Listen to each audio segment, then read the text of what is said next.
இயேசு கிறிஸ்துவின் நாமத்தினாலே அன்பாக அழைக்கப்பட்டு தெரிந்து கொள்ளப்பட்ட சகோதர சகோதரிகள் யாவருக்கும் நம்முடைய பிதாவாகிய தேவனுடைய நாமத்தினாலும் நம்முடைய அருமை ரட்சகர் கிறிஸ்து நாமத்தினாலும் கிருபையும் சமாதானம் உண்டாவதாக என்ற வாழ்த்துக்களோடு கூட தேவனுடைய பெரிதான கிருபை நிமித்தமாக சகோதர சகோதரிகளாக நம் அனைவரும் ஒன்று கொண்டு தேவனுடைய மகா பெரிதான வார்த்தைகளை தியானிப்பதற்கு தேவன் கிருபை பாராட்டிருக்கிறார். அதற்காகவும் அவருடைய குமாரமாக நம் நன்றிகளை எடுத்துக்கொள்ளலாம். மேலுமாக கடந்த நாட்களில் திருச்சி பட்டணத்திற்கு ஊழியத்தின் நிமித்தமாக சென்ற காரணத்தினால் கன்வென்ஷனில் நம்ம கூட சேர்ந்து வேலை செய்ததுக்கு மிகவும் நன்றிகளை அவங்க எடுத்துக்கொண்டாங்க. சபைக்கு முன்பாக தெரிவித்துக்க சொல்லாங்க.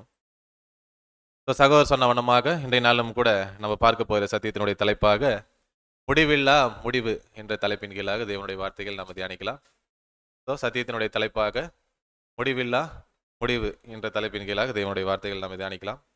பொதுவாக வருடத்தினுடைய முதல் மாதம் ஜனவரி மாதம் அப்படின்னாலே பொதுவாக பேர் சபைகள் எல்லாம் நீங்கள் பார்த்தீங்க அப்படின்னா என்ன மாதிரி பாடங்கள் கடந்து போகும் அப்படின்னா ஆசீர்வாதங்களான பாடங்கள் தான் அந்த இடத்துல கடந்து போகும் அப்படின்னு சொல்லி நாம் பார்க்குறோம்.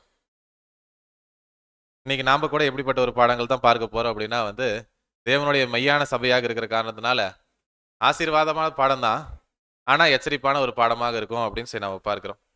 ஸோ பாடத்தினுடைய தலைப்பே நம்ம பார்க்கும்போது என்னவாக காணப்படுது அப்படின்னா முடிவில்லா முடிவு.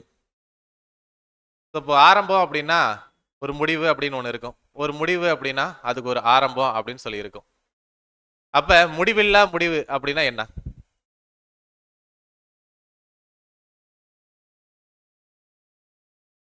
நம்ம கொடுக்கப்பட்டதே 1 மணி நேரம் தான் அவங்க கொடுத்தாங்க. அதனால முடிவில்லா முடிவு அப்படின்றது என்ன அப்படின்றது தான் கேள்வி. முடிவு அப்படின்னு சொல்லி ஒரு பகுதி இருக்குது அப்படின்னா அது என்ன அர்த்தம்? முடிவு அப்படின்னா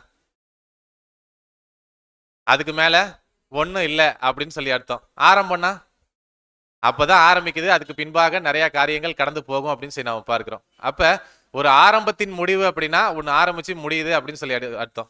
இப்ப முடிவில்லா முடிவு அப்படின்னா என்னன்னு சொல்லி நம்ம பார்க்கலாம்.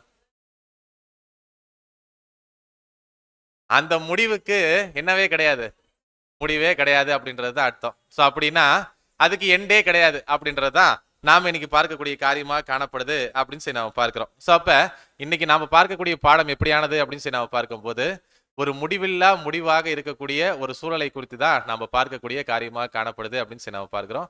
பாடத்தினுடைய ஆரம்பத்திலே சில கருத்துக்களை உங்கள் மத்தியில் நான் தெரிவித்துக் கொள்கிறேன். ஒரு பிக்சர் போடுவாங்க, நீங்க பாருங்க, மிரர் பிக்சர். இது என்னது? இது என்னது?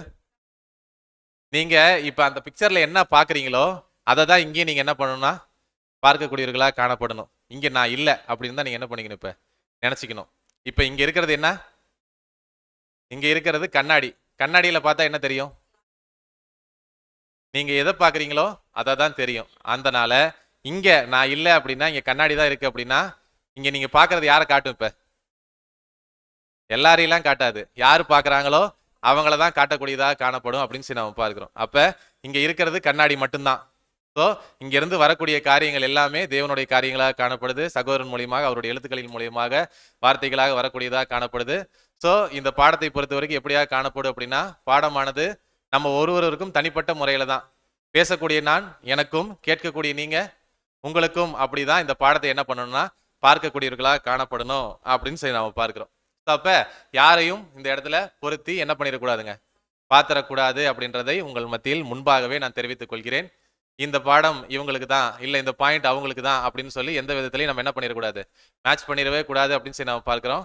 கண்ணாடியை பார்த்தா நம்ம எப்படி நம்மளே தான் பார்ப்போமோ அதே போல பாடமும் யாருக்கு தான் அப்படின்னு நம்ம எடுத்துக்கணும், எனக்கு அப்படின்னு சொல்லி தனிப்பட்ட முறையில் நம்ம எடுத்துக்கொள்ளக்கூடியவர்களாக காணப்படணும் அப்படின்னு சொல்லி நம்ம பார்க்கிறோம்.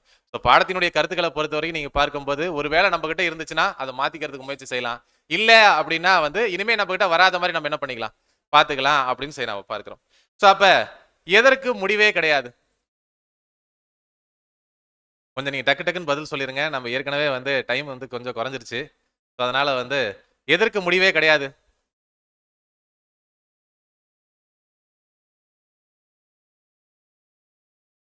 சரி, ஓகே. தேவனுடைய வார்த்தைகள் ஒரு நாளும் ஒளிந்து போவாது, அதுக்கு முடிவே இல்லை அப்படின்னு சொல்லி நம்மளுடைய வாழ்க்கையில இருந்து வச்சு சொல்லுங்க. எது நம்மளுடைய வாழ்க்கையில ஒரு பகுதி வந்துருச்சு அப்படின்னா அதுக்கு முடிவே இல்லை அப்படின்னு சொல்லி நம்ம பார்க்கிறோம். அதுக்கு என்ன? சூப்பர். அன்புக்கு எல்லையே இல்லை. ஓகே, வேற? ஜீவன். ஜீவன் முடிஞ்சுதானே இன்னொரு ஜீவனே வருது. அப்ப முடிஞ்சு வருதுன்னு அர்த்தம். முடிவே கிடையாத ஒரு முடிவு அப்படின்றது என்ன அப்படின்னு சொல்லி நம்ம பார்க்கக்கூடியவர்களாக காணப்படுறோம். இப்ப சார்ட் ஆஃப் த ஏஜஸ் போடுவாங்க, நீங்க பாருங்க அதை. பாருங்க, இந்த பகுதியில முடிவே இல்லாத ஒரு பகுதி காணப்படுது. சரி, நான் வேற மாதிரி கேட்கிறேன். இப்ப அந்த யுகா யுகத்துக்கு முன்னாடி ஒரு பகுதி இருக்கு, முடிவே இல்லாத ஒரு பகுதி. அது என்னது? சொல்லுங்க சார், கரெக்டான பதில் தான். சோ முடிவே இல்லாத ஒரு முடிவு என்னதான் அப்படின்னு சொல்லி நாம பார்க்கும்போது அந்த இரண்டாம் மரணமாக தான் காணப்படுது அப்படின்னு சொல்லி நாம பார்க்கிறோம். சோ பாருங்க, அப்ப இரண்டாம் மரணத்துக்கு முடிவு இருக்கா இல்லைங்களா? ஒன்ஸ் ஒருத்தர் இரண்டாம் மரணத்துக்குள்ள கடந்து போயிட்டார் அப்படின்னா திரும்பி அவரை வந்து கூப்பிட்டுக்கிறதுக்கு வாய்ப்பு இருக்குதான்றது கேள்வி இல்ல.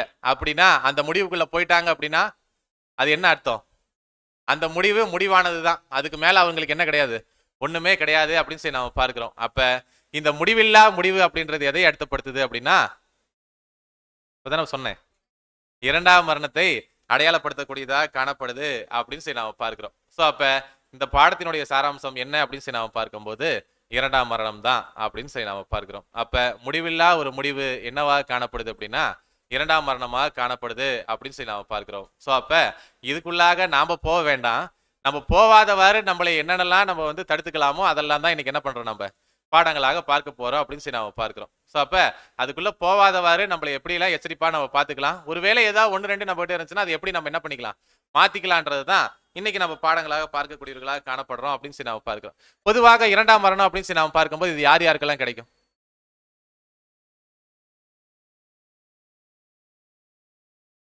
சரி, பொதுவாக இரண்டாம் மரணம் அப்படின்றது எந்தெந்த கால பகுதிகளில் கொடுப்பாரு தேவன்? திருப்பி சாப்பிட்டு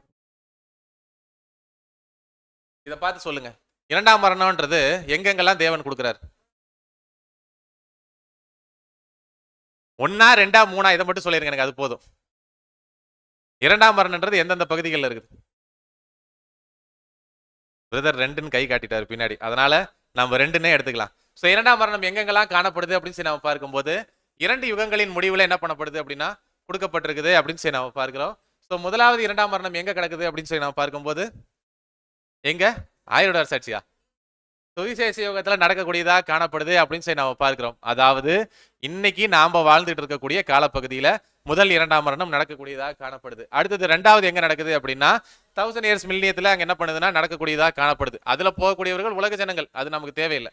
நாம இன்னைக்கு பார்க்க போறது யாரு அப்படின்னு சொல்லி நாம பார்க்கும்போது சுவிசேஷ யுகத்துல வாழக்கூடியவர்களுக்கு இரண்டாம் மரணம் அந்த இடத்துல எப்படியாக நடக்கும் அப்படின்றதான் பார்க்கக்கூடியவர்களாக காணப்படுறோம். அப்ப சுவிசேஷ யுகத்துல யாருக்கெல்லாம் கிடைக்கும் இது? சுவிசேஷ யுகத்துல இரண்டாம் மரணத்துக்குள்ள யாரெல்லாம் கடந்து போவான்றது ஒரு கேள்வி. துணிகரமான பாவம் செய்யக்கூடியவர்கள் இரண்டாம் மரணத்துக்கு போவாங்க. வேற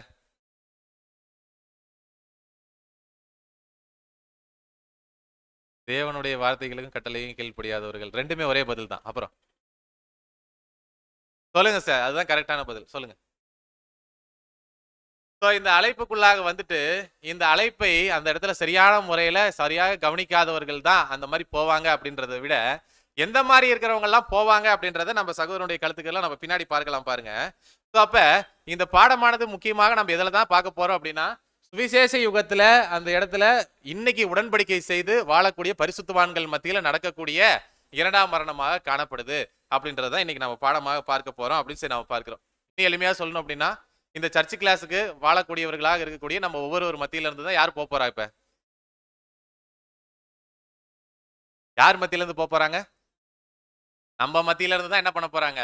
இரண்டாம் மரணத்துக்குள்ள கடந்து போக போறாங்க அப்படின்னு சொல்லி நம்ம பார்க்கிறோம். சோ அப்ப இரண்டாம் மரணம் அப்படின்னு சொல்லி ஒண்ணு நடக்குது அப்படின்னா அதுக்கு முன்னாடி என்ன நடந்திருக்கணும்? இரண்டாம் மரணம்னு ஒண்ணு நடக்குது அப்படின்னா அதுக்கு முன்னாடி என்ன நடந்திருக்கணும்ன்றது கேள்வி. அப்படின்னா முதல் மரணம் என்ன இருக்கணுங்க? நடந்திருக்கணும் அப்படின்னு சொல்லி நாம பார்க்கிறோம். நமக்கு முதல் மரணம் நடந்துருச்சா இல்லையா?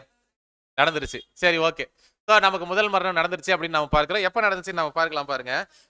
முதல் மரணம் என்றால் என்ன அப்படின்றது தான் அடுத்த கேள்வி.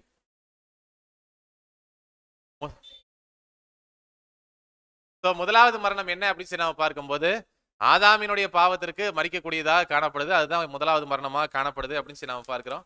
எழுத்துக்களுக்கு போறதுக்கு முன்பாக சில கருத்துக்கள் நான் சொல்லிடுறேன். இந்த பாடமானது சகோதரனுடைய எழுத்துக்களை முழுக்க முழுக்க அந்த இடத்துல அடையாளப்படுத்தக்கூடியதாக காணப்படும். இந்த சகோதரர் பேசினது, இந்த சப்ஜெக்ட் பேசினது வந்து சகோதரர் டேவிட் டோரன். அவருடைய கருத்துக்கள்ல இருந்து இங்கிலீஷ்ல தான் ஆர்டிக்கல் இருக்கு. அதை வந்து நம்ம தமிழ்ல தான் மொழிபெயர்த்து போட்டிருக்கோம். சில தமிழ் வார்த்தைகள் அந்த இடத்துல வந்து கஷ்டமாக இருந்துச்சு அப்படின்னா நம்ம முடிஞ்ச அளவுக்கு வந்து எஸ்டாப்ளிஷ் பண்ணி சொல்லிடுறோம் நம்ம அதுல. ஸோ அப்ப நம்ம முதலாவது மரணம் எப்ப நடந்துச்சு அப்படின்னு சொல்லி நம்ம பாக்குறோம் அப்படின்னா, நம்மளுடைய ஆதாமினுடைய பாவம் அந்த இடத்துல என்னைக்கு நம்ம வந்து அதுல இருந்து வெளியில வரோமோ அன்னைக்கு என்ன ஆயிடுச்சுன்னு அர்த்தம்? முதலாவது மரணம் அங்க நடந்துருச்சு அப்படின்றத நம்ம எடுத்துக்கொள்ளக்கூடியவர்களாக காணப்படுறோம். 7 காலகட்ட சபைகள்லயும் இருக்கக்கூடிய இதுக்கு முன்பாக வாழ்ந்த எல்லா பரிசுத்தவான்களுக்கும் இது பொருந்தும். பாருங்க, அப்ப இந்த மாதிரி இருக்கக்கூடிய காரணத்தினால இந்த 2ஆம் மரணம் அப்படின்றது யார் யாருக்கெல்லாம் போகும் அப்படின்றத சகோதரர் சொல்ல, சரி எழுத்துக்களை நம்ம பார்க்கலாம். பாருங்க, வெளிப்படுத்தல் 2ஆம் அதிகாரம் 11ஆவது வசனம் வாசிங்க. ஆவியானவர் சபைகளுக்கு சொல்லுகிறதை காதுள்ளவன் கேட்க கடவன். ஜெயங்கொள்ளுகிறவன் 2ஆம் மரணத்தினால் சேதப்படுத்துவதில்லை. யாருக்கு 2ஆம் மரணம் இல்லைன்னு சொல்லி சொல்றாரு? ஜெயம் கொள்ளக்கூடிய வகுப்பாருக்கு என்ன இல்லைங்களா? 2ஆம் மரணம் இல்லை அப்படின்னு சொல்லி சொல்றாரு. அப்ப ஜெயம் கொள்ளாத வகுப்பார் 2ஆம் மரணத்துக்குள்ள போயிருவாங்க அப்படின்றத நம்ம என்ன பண்ணலாம், எடுத்துக்கொள்ளக்கூடியவர்களா காணப்படலாம் அப்படின்னு சொல்லி நம்ம பார்க்கிறோம். அப்ப முதல் மரணம் ஆதாமினுடைய மரணத்துக்குள்ளாக கடந்து வரக்கூடியதா காணப்படுதுன்னா, 2ஆவது மரணம் அப்படின்றது ஒண்ணு நடக்கணும் அப்படின்னா முதலாவது மரணம் நிச்சயமாக என்ன இருக்கணும், நடந்தே இருக்கணும் அப்படின்னு சொல்லி நம்ம பார்க்கிறோம். சோ ரீப்ரண்ட் 3:8-1 வாசிங்க.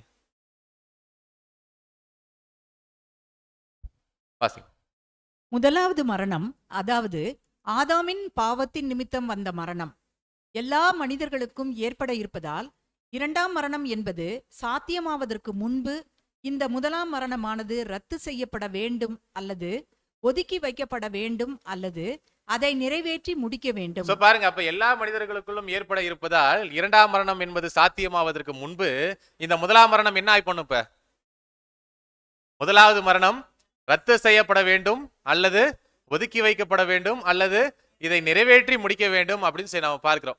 ஸோ இப்போ இந்த முதல் மரணமானது நமக்கு நடந்துருச்சு அப்படிதானே? அப்போ முதலாம் மரணமானது நமக்கு நடந்துருச்சு அப்படின்னா அது எங்க நடக்குது அப்படின்னும் போது நம்மளுடைய ஞானஸ்தானத்துல அது நடக்கக்கூடியதாக காணப்படுது அப்படின்னு சொல்லி நம்ம பார்க்கிறோம். அப்ப இந்த முதலாவது மரணம் ஆரம்பிச்சது எங்க? முதலாவது மரணம் நமக்கு ஆரம்பிச்சது எங்க?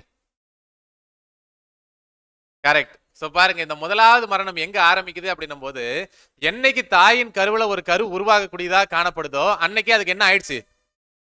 சோ அது கரு உருவாகி லைஃப் அந்த இடத்துல வந்து ஆரம்பிக்கக்கூடியதா காணப்படல, அதோட லைஃப் எண்டிங்களுடைய ஸ்டார்டிங் என்ன ஆகுதுங்க, அந்த கரு உருவாகும் போது அங்க ஆரம்பிக்கக்கூடியதா காணப்படுது அப்படின்னு சொல்லி நாம பார்க்கிறோம். அதனுடைய எண்டிங் எங்க முடியுது அப்படின்னும் போது அந்த ஞானஸ்தானத்துல அது தண்ணீர் நாள்ல மூழ்கி அந்த இடத்துல எந்திரிக்கும் போது ஆதாமினுடைய மரணம் என்ன ஆகுது அங்க அப்படின்னும் போது அங்க முதலாவது மரணம் அங்க நம்மள்ட்ட இருந்து நிராகரிக்கப்படக்கூடியதா காணப்படுது அப்படின்னு சொல்லி நாம பார்க்கிறோம். எதன் மூலியமாக? தண்ணியில மூழ்கிறதுனாலயா? கர்த்தர் தான் என்னுடைய மேசியா, கர்த்தர் தான் என்னுடைய மீட்பர்னு சொல்லி நான் ஏத்துக்கொண்டது காரணத்தின் நிமித்தமாக என்னுடைய முதலாவது மரணம் என்ன ஆகுது அந்த இடத்துல அங்க எடுத்து போடப்படுகிறது அப்படின்னு சொல்லி நாம பார்க்கிறோம். அப்ப ஆதாமினுடைய மரணத்திற்குள்ளாக நான் மரிச்சு கிறிஸ்துவுக்குள்ளாக நான் என்ன பண்ண போறேன், இப்ப உயிர் திருப்ப போறேன் அப்படின்னு சொல்லி நாம பார்க்கிறோம். அப்ப நம்ம தண்ணிக்குள்ள போகும்போது நம்மளுடைய முதலாவது மரணமானது அந்த இடத்துல வந்து எண்ட் ஆகுது. தண்ணியில இருந்து வெளியில வரும்போது கிறிஸ்துவுக்குள்ளாக நான் உயிர்ப்பிக்கப்பட்டு ஒரு புதிய ஜீவனுக்குள்ளாக நான் என்ன ஆகிறேன், கடந்து போகக்கூடியவனாக காணப்படுறேன் அப்படின்னு சொல்லி நாம பார்க்கிறோம். ஒரு நியூ லைஃப் நமக்கு தேவன் என்ன பண்றாருங்க, கொடுக்கக்கூடியவராக காணப்படுறார் கர்த்தர் மூலியமாக. அந்த நியூ லைஃபுக்கு பேர் என்ன? புது சிருஷ்டி அப்படின்னு சொல்லி நம்ம எடுத்துக்கலாம். அது கருவனுடைய பேரு. அந்த லைஃபுக்கு பேர் என்ன அப்படின்னு சொல்லி நம்ம கேட்கிறோம். புது சிருஷ்டியவே ஒரு வார்த்தை மாத்தி சிந்தைன்னு சொல்லிட்டீங்க. அதாவது அந்த நியூ லைஃப் நமக்கு கொடுக்கிறாரு இல்லையா, அந்த நியூ லைஃபுக்குன்னு சொல்லி ஒரு பேர் இருக்கு. சொல்லுங்க, யாரோ சொன்னீங்க கரெக்டா? இல்ல இல்ல இல்ல. சோ அதாவது நம்ம அந்த தண்ணிக்குள்ள போயிட்டு கர்த்தர் மூலியமாக வெளியில வந்துட்டோமா, கர்த்தர் மூலியமாக வெளியில வந்த உடனே அந்த கரு உள்ள வந்து ஸ்டார்ட் ஆகுதா, அந்த கரு உள்ள ஸ்டார்ட் ஆகும் போது ஒண்ணு நமக்குள்ள வளருதான். அதுக்கு பேர் என்ன? சிந்தை. அப்புறம் அது எதுல வளருது அப்படின்றதுதான் கேள்வி. கரெக்ட். யார் அது? கரெக்ட். சோ பாருங்க, அது சோ அது பேர் என்ன அப்படின்னும் போது ஸ்பிரிட் பிகாட்டன், அதாவது ஆவியினால் ஜெனிப்பிக்கப்படுதல் அப்படின்னு சொல்லி நாம பார்க்கிறோம். சோ இதுல ஒரு முக்கியமான கேள்வி என்ன அப்படின்னு சொல்லி நாம பார்க்கும்போது, தண்ணிக்குள்ள மூழ்கி எந்திரிக்கக்கூடிய எல்லாருக்குமே இது நடக்குதா அப்படின்னு கேட்டா இல்ல. ஏன் இல்ல?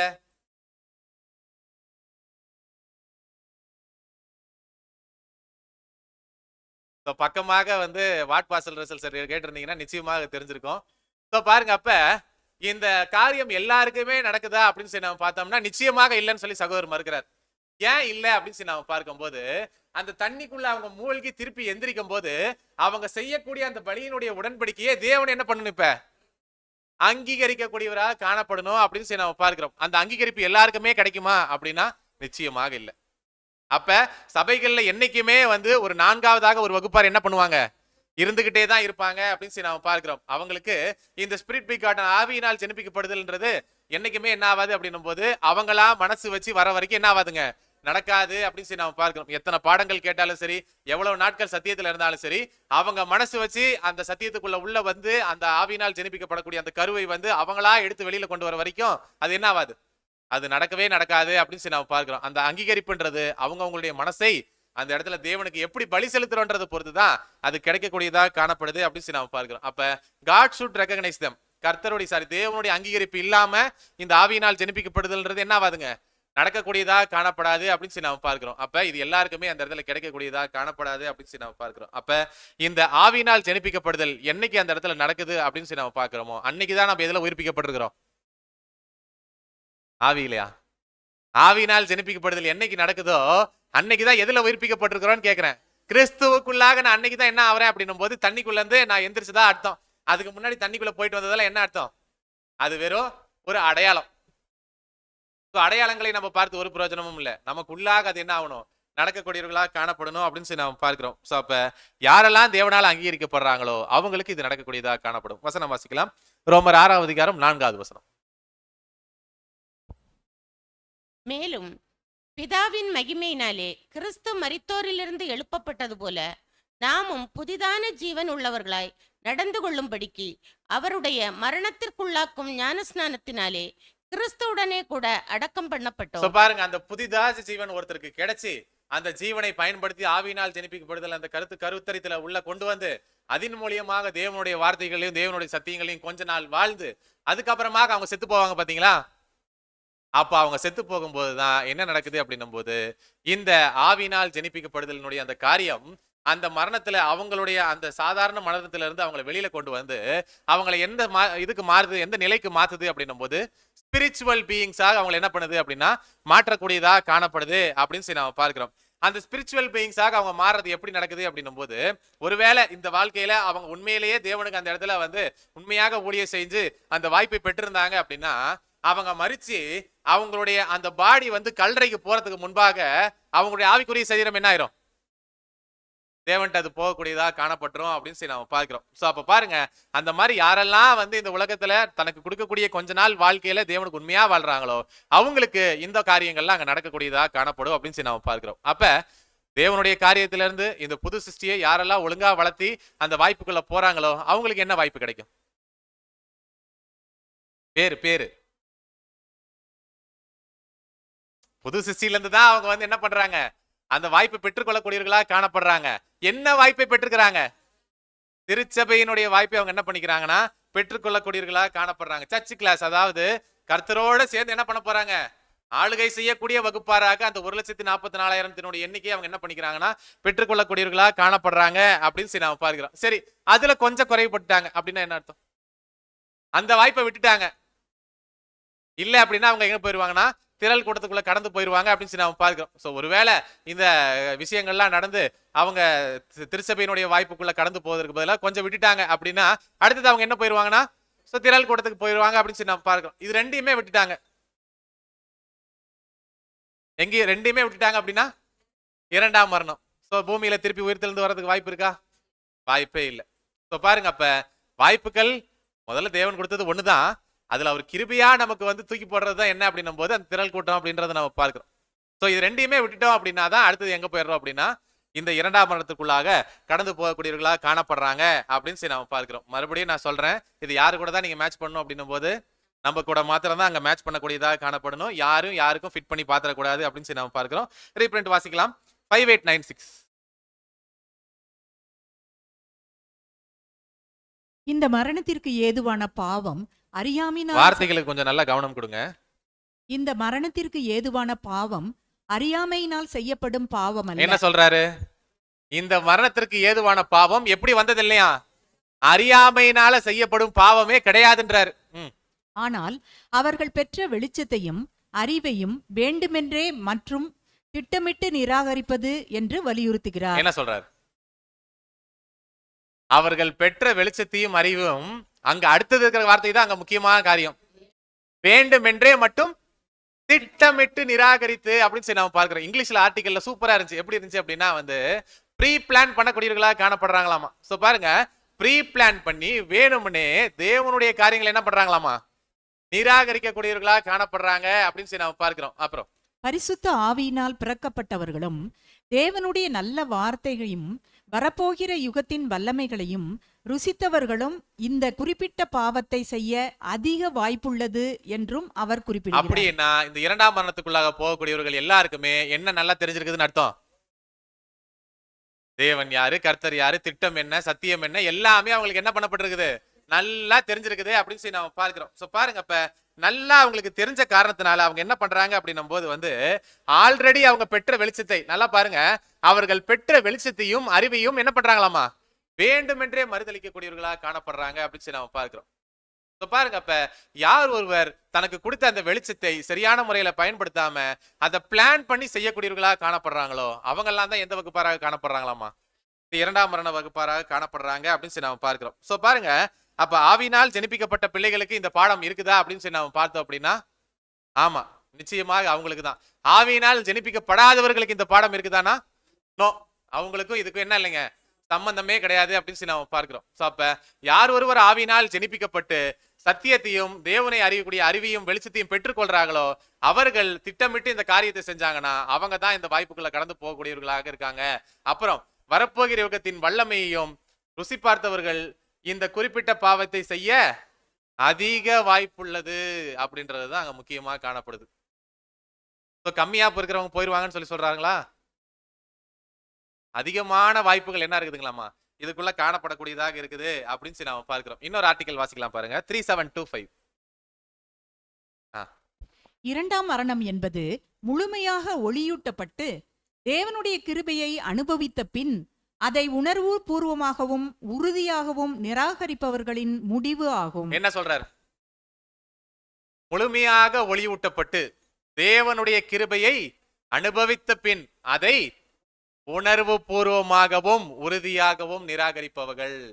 அதாவது தேவனுக்கிட்ட இருந்து வாங்கக்கூடிய எல்லாத்தையும் நம்ம என்ன பண்ணிருக்கிறோமா? வாங்கிட்டோம். தேவன் நம்மளுடைய கஷ்ட காலத்துல எல்லாத்துலயும் இதுக்கு முன்னாடி நம்மள்ட்ட என்ன செஞ்சுட்டாரு?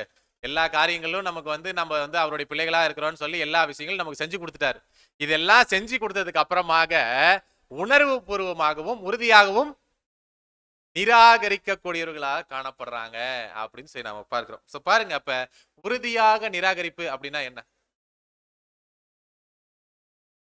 உறுதியான நிராகரிப்புனா என்ன சொல்லுங்க சார்? நீங்க சொன்னதுதான் கரெக்ட். வேண்டவே வேண்டாம். என்ன வேண்டாம்? சத்திய வேண்டான்னு சொல்லல, எங்களுக்கு என்ன வாய்ப்பு வேண்டான்னு சொல்றாங்க? திருச்சபை வகுப்பாரனுடைய வாய்ப்பு வேண்டான்னு சொல்லி சொல்றாங்க. எங்களுக்கு அது வேண்டவே வேண்டாம், எங்களுக்கு என்னதான் வேணும்னு சொல்றாங்க? எங்களுக்கு இரண்டாம் மரண வாய்ப்பு தான் வேணும்னு சொல்லி உறுதியாக திட்டமிட்டு என்ன பண்றாங்களாம்? அதை செய்யக்கூடியவர்களாக காணப்படுறாங்க அப்படின்னு சொல்லி நம்ம பார்க்கிறோம். அப்படி என்றால் இவங்க ஒரு விஷயத்துல உறுதியா இருக்கிறாங்க. என்ன உறுதி? எதுல உறுதியா இருக்கிறாங்க? எதுல உறுதியா இருக்காங்க? பெற்ற வெளிச்சத்தை வேண்டுமென்றே நிராகரித்து எங்களுக்கு இதுதான் வேணும்னு என்ன பண்றாங்களாமா? பிடிவாதமா காணப்படுறாங்களாம். ஒரு குழந்தைக்கு நீங்க அவங்களுக்கு கேட்ட விஷயங்களை வாங்கி கொடுக்கலன்னா என்ன பண்ணுங்க? அடம் பிடிக்குங்க. எதுக்கு அடம் பிடிக்கும்? அந்த பொருள் எனக்கு வேணுமே வேணும் அப்படின்னு சொல்லி என்ன பண்ணும்? அது கிடைக்கிற வரைக்கும் என்ன பண்ணாது? விடவே விடாது. நீங்க வேலைக்கு போயிட்டீங்கனாலும் சரி, வேலையை விட்டு திருப்பி வந்தீங்கனாலும் சரி, உங்க புள்ள கேட்கக்கூடிய முதல் வார்த்தை என்னவா இருக்கும்?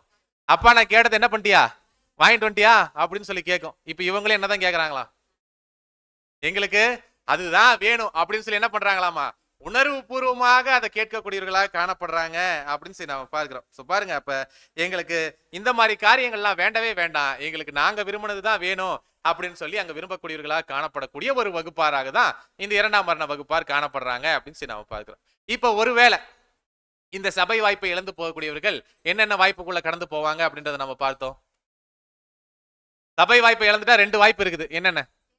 ஒன்னு திரள் கூட்டம், இன்னொன்னு இரண்டாம் மரணம் அப்படின்னு சொல்லி நாம பார்க்கிறோம். What is the difference between great company and second death?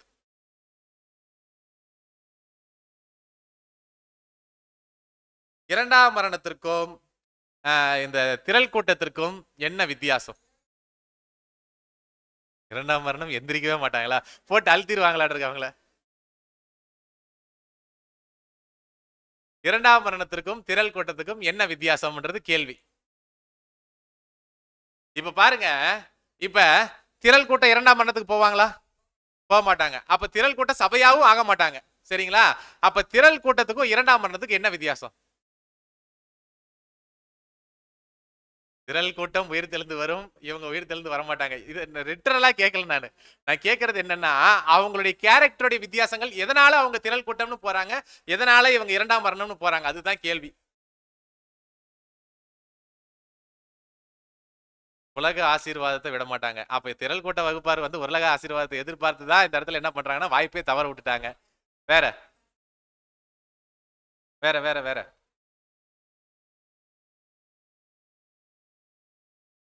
ஓகேங்க சார், ஒரு 75% தொட்டுட்டீங்க. ஓகே, சரி, ஓகே சார். சகோதரனுடைய எழுத்துக்கள் பார்க்கலாம் பாருங்க. கொஸ்டின் புக் 641ல இரண்டாவது கொஸ்டின் 1911 கேட்கப்பட்ட கேள்வி வாசிங்க. ஆனால் அது அங்கு இருந்தாலோ அல்லது தன் அது உயிரை தமிழ் மொழிபெயர்ப்புன்றனால கொஞ்சம் அப்படி இருக்கும். நீங்க முக்கியமான கருத்துக்களை மட்டும் கொஞ்சம் பாத்துக்குங்க. வாசிங்க வாசிங்க. அல்லது தன் உயிரை கொடுப்பதில் கீழ்ப்படிதலின் ஆவியை வளர்ப்பதில் கர்த்தருக்காகவும் சத்தியத்திற்காகவும் சகோதரர்களுக்காகவும் வைராக்கியம் காட்டுவதில் அவர் தோல்வி அடைந்தாலோ அவர் சபை வகுப்பில் சேர தவறிவிடுவார் என்று அர்த்தம். மேலும் அது அவர் திரள் கூட்ட வகுப்பில் பங்கு பெறுவார் என்று அர்த்தம். நல்லா புரிஞ்சுக்கீங்க என்ன சொல்றாரு அப்படின்னும் போது, நீங்க அந்த 3வது லைன்ல இருந்து பாருங்க. ஆவியை வளர்ப்பதில் கர்த்தருக்காகவும் சத்தியத்திற்காகவும் சகோதரர்களுக்காகவும் வைராக்கியம் காட்டுவதில் அவர் தோல்வி அடைந்தாலோ, அவர் தோத்துட்டாரு. சரிங்களா? அவர் தோத்துட்டாரு. அவர் தோத்தனாலதான் அவங்க எங்க போறாங்க அப்படின்னா சபை வாய்ப்பை இறக்கக்கூடியவர்களா காணப்படுறாங்க. ஆனா இவங்க எந்த வாய்ப்புக்குள்ள போறது இல்லையா? இரண்டாம் மரணத்துக்குள்ள போறது இல்ல. அவங்க என்ன ஆயிருக்காங்கன்னா ஃபெயில் தான் இருக்காங்க. பாருங்க, அப்ப ஆவியை வளர்ப்பதில் கர்த்தருக்காகவும் சத்தியத்திற்காகவும் சகோதரர்களுக்காகவும் வைராக்கியம் காட்டுவதில் தோல்வி தான் அடைஞ்சிருக்காங்க. பாருங்க, அப்ப தோல்வி அடைஞ்சனால அவங்க சபை வாய்ப்புல தான் அவங்களுக்கு என்ன இல்ல, வாய்ப்பு இல்லை அப்படின்னு சொல்லி நம்ம பார்க்கிறோம். அப்ப அந்த சபை வாய்ப்பை விட்டுட்டாங்கன்னா அடுத்து அவங்க எங்க போறாங்களாமா? அவர் திரள் கூட்ட வகுப்பில் பங்கு பெறுவார் என்று அர்த்தம் அப்படின்னு சொல்லி நாம பார்க்கிறோம். இவங்க இரண்டாம் மரணத்துக்குள்ள போறாங்களா? இல்ல. தோல்வி அடைஞ்சா இரண்டாம் மரணம் கிடையாது. அடுத்தது பாருங்க. ஆனால் அவர் கர்த்தரை மறுத்து முழு திட்டத்தையும் புறக்கணித்தால் இரண்டாம் மரணம். என்ன சொல்றாரு? நல்லா பாருங்க, ஒரு நிமிஷம்.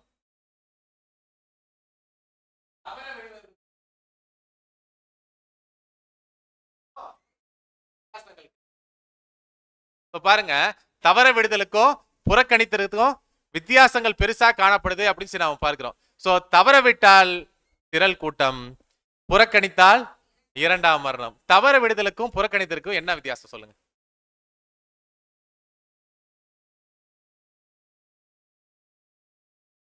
அதாவது தவற விடுதல்ன்றது வந்து இப்போ வந்து ஒரு ஒரு 100 மார்க் வாங்குறவங்க ஏதோ ஒரு கொஸ்டின் தப்பா எழுதி ஒரு 80 மார்க் 70 மார்க் வாங்குறாங்க இல்லையா, அதுக்கு பேரு தவற விடுதல்.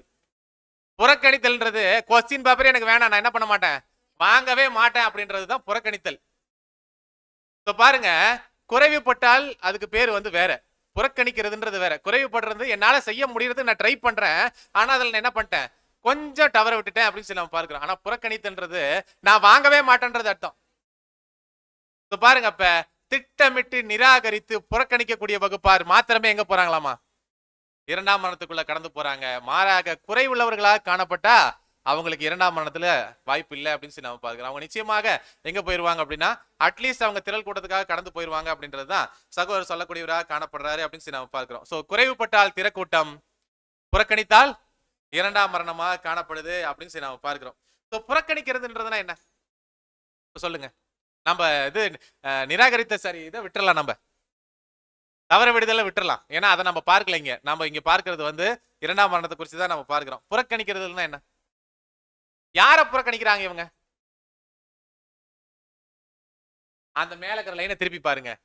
ஆவியை வளர்ப்பதில புறக்கணிக்கிறாங்க, கர்த்தருக்காக வாழ்றத புறக்கணிக்கிறாங்க, சத்தியத்திற்காக இருக்கிறத புறக்கணிக்கிறாங்க, சகோதரர்களுக்காக வைராக்கியம் காட்டக்கூடிய காரியத்தை புறக்கணிக்கக்கூடிய அவங்க தோல்விதான் அடைகிறாங்க. ஆனா இவங்க என்ன பண்றாங்க? வேணும்னே புறக்கணிக்கக்கூடியவர்களாக காணப்படுறாங்க அப்படின்னு சொல்லி நம்ம பார்க்கிறோம். எங்களுக்கு தேவனும் வேண்டாம், கர்த்தரும் வேண்டாம், சகோதரர்களும் வேண்டாம், நாங்க எங்க இஷ்டத்துக்கு தான் வாழுவோம் அப்படின்னு சொல்லி இருக்கக்கூடியவர்கள் தான் யாருன்னா இந்த இரண்டாம் மரணத்திற்குள்ளாக கடந்து போகக்கூடியவர்களாக காணப்படுறாங்க அப்படின்னு சொல்லி நம்ம பார்க்கிறோம். சோ பாருங்க, கிறிஸ்தவையும் அவருடைய கோட்பாடுகளையும் அவருடைய சத்தியங்களையும் வேணும்னே புறக்கணிக்கக்கூடியவர்களாக காணப்படுகிறவர்கள் இந்த வகுப்பாராக காணப்படுறாங்க அப்படின்னு சொல்லி நாம பார்க்கிறோம். இவங்களாம் அறியாமையில செய்யக்கூடியவர்களாக காணப்படுறாங்களா? நோ நோ, இல்லவே இல்லைன்ட்டார் சகோதரர். இவங்க நல்லாவே தெரிஞ்சு சத்தியத்தை தெரிஞ்சதுக்கு அப்புறமாக, ஒளியை பெற்றுக்கொண்டதுக்கு அப்புறமாக திட்டமிட்டு செயல்படக்கூடிய ஒரு வகுப்பாராக காணப்படுறாங்க. இவங்க அறியாமையெல்லாம் செய்யவே இல்லை அப்படின்னு சொல்லி நம்ம பார்க்கிறோம். பிளான் பண்ணி நல்லா உட்காந்து டிட்டர்மைண்டாக என்ன பண்றாங்கன்னா, இந்த வாய்ப்பு தான் வேணும்னு சொல்லி பிடிவாதம் பண்ணக்கூடிய ஒரு வகுப்பாராக காணப்படுறாங்க அப்படின்னு சொல்லி நம்ம பார்க்கிறோம். அப்ப மாம்சத்தினுடைய குறைபாடுகளை மேற்கொள்ள முடியாத காரணத்தினால அதுதான் முக்கியம் அப்படின்னு சொல்லி அதனுடைய வேலைகளுக்காகவும் அதனுடைய சிந்தைகளுக்காகவும் தங்களுடைய மாம்ச கிரியைகளுக்காசரமே போகக்கூடிய வகுப்பார் தான் யாரு அப்படின்னா இந்த இரண்டாம் வகுப்பாராக காணப்படுறாங்க அப்படின்னு சொல்லி நம்ம பார்க்கிறோம். வாசிக்கலாம், ரீப்ரிண்ட் 892 892 வாசிங்க, தமிழ்லயே வாசிங்க. நம்முடைய கர்த்தராகிய இயேசு கிறிஸ்துவின் மூலமாய் இச்சமயம் இது அளிக்கப்படுகிறது. அவர் பிதாவின் உண்மையுள்ள ஊழியனாக நம்முடைய மீட்கும் கிரயத்திற்காக தம்மை ஒப்புவித்தார். மேலும் இந்த இரண்டாம் ஜீவனுக்கு அபாத்திரராய் கண்டறியப்பட்டவர்கள் இந்த இரண்டாம் நியாய தீர்ப்பின் கீழ் இரண்டாம் மரணத்திற்கு தண்டிக்கப்படுகிறார்கள். அதாவது கர்த்தருடைய ஈடுபலியை வேண்டும் என்றே மறுதளிக்கக்கூடிய வகுப்பார் தான் என்னவாக போறாங்களாமா? இரண்டாம் மரணத்திற்குள்ளாக கடந்து போறாங்க அப்படின்னு சொல்லி நாம பார்க்கிறோம். கர்த்தருடைய ஈடுபலியை அந்த இடத்துல என்ன பண்ணிடுறாங்க அப்படின்னா அதை ஒரு பொருட்டாவே என்ன பண்றது இல்லையாமா? அவங்க நினைக்காம அந்த இடத்துல அவங்களுடைய வாழ்க்கையை வாழக்கூடியவர்களாக காணப்படுறாங்க அப்படின்னு சொல்லி நம்ம பார்க்கிறோம். அதாவது சான்டிபிகேஷன் முடிஞ்சு ஜஸ்டிபிகேஷனுக்குள்ள வந்திருப்பாங்க இவங்க. என்ன சொல்றது அப்படின்னா, அழைக்கப்பட்டவர்கள்ல இருந்து தெரிந்து கொள்ளப்பட்ட வகுப்பார்ல இவங்க காணப்படக்கூடியவர்களாக இருப்பாங்க. அந்த தெரிந்து கொள்ளப்பட்ட வகுப்பாருக்குள்ளாக இருந்துட்டு தான் இவங்க என்ன பண்றாங்களாமா? கர்த்தரை புறக்கணிக்கக்கூடியவர்களாக காணப்படுறாங்க அப்படின்னு சொல்லி நம்ம பார்க்கிறோம். ஸோ தெரிந்து கொள்ளப்பட்ட வகுப்பார் என்ன பண்ணணும்னா, மேஜையின் அப்பத்தை சாப்பிடணும், சத்திய ஒளியை பெற்றுக்கொள்ளணும், அந்த தூபத்துல தங்களுடைய பலிகளை செலுத்தக்கூடியவர்களாக காணப்படணும். இவங்க என்ன பண்ணுவாங்களாமா? இவங்களுடைய சொந்த கருத்துக்களையும் சொந்த காரியங்களையும் சொந்த வேலைகளையும் பார்த்துக்கிட்டு அங்க செய்ய வேண்டிய வேலையை விட்டுட்டு என்ன பண்ணுவாங்களாமா? இவங்க சொந்த வேலையை செய்யறதுனால கர்த்தர் கொடுத்த அந்த வாய்ப்பை இவங்க என்ன பண்றாங்களாமா? வேணும்னே புறக்கணிக்கக்கூடியவர்களாக காணப்படக்கூடிய வகுப்பார் தான் இந்த காரியங்களை காணப்படுறாங்க அப்படின்னு சொல்லி நாம பார்க்கிறோம். இதுதான் சகோதரர் அவர்கள் இந்த இரண்டாம் மரணத்தை குறித்து பேசக்கூடிய காரியங்களாக காணப்படுது. இதை குறித்து அடுத்ததாக நம்ம எங்க போலாம் அப்படின்னா பிப்ளிக்கல் ரெஃபரன்ஸுக்குள்ள கடந்து போகலாம். அதாவது வேதாகமத்தினுடைய சாட்சிகள் நமக்கு இங்க தேவையாக காணப்படுது அப்படின்னு சொல்லி நாம பார்க்கிறோம். இரண்டாம் மரணத்தை குறித்து எங்கெங்கெல்லாம் பேசியிருக்காங்க சொல்லுங்க. அது நமக்கு இல்ல. அப்புறம் இரண்டாம் மரண வகுப்பாரை குறித்து எங்க பேசப்பட்டிருக்குது அப்படின்னா 2 புத்தகங்கள் இது பேரலாக பேசப்படுது அப்படின்னு சொல்லி நம்ம பார்க்கிறோம். இந்த 2 புத்தகங்கள் என்ன அப்படின்னா, ஒன்னு யூதா, இன்னொன்னு 2 பேதுரு. பாருங்க, இந்த ரெண்டு பேருமே யாராலாக தேர்ந்தெடுக்கப்பட்டவர்கள் அப்படின்னும் போது கர்த்தரால நேரடியாக தேர்ந்தெடுக்கப்படக்கூடிய அவருடைய சீஷர்களாக காணப்படுறாங்க அப்படின்னு சொல்லி நாம பார்க்கிறோம். இந்த 2 பேருமே இந்த காரியங்களை குறித்து 2 பேருமே ஒரே வசனங்களை தான் எழுதுறாங்க.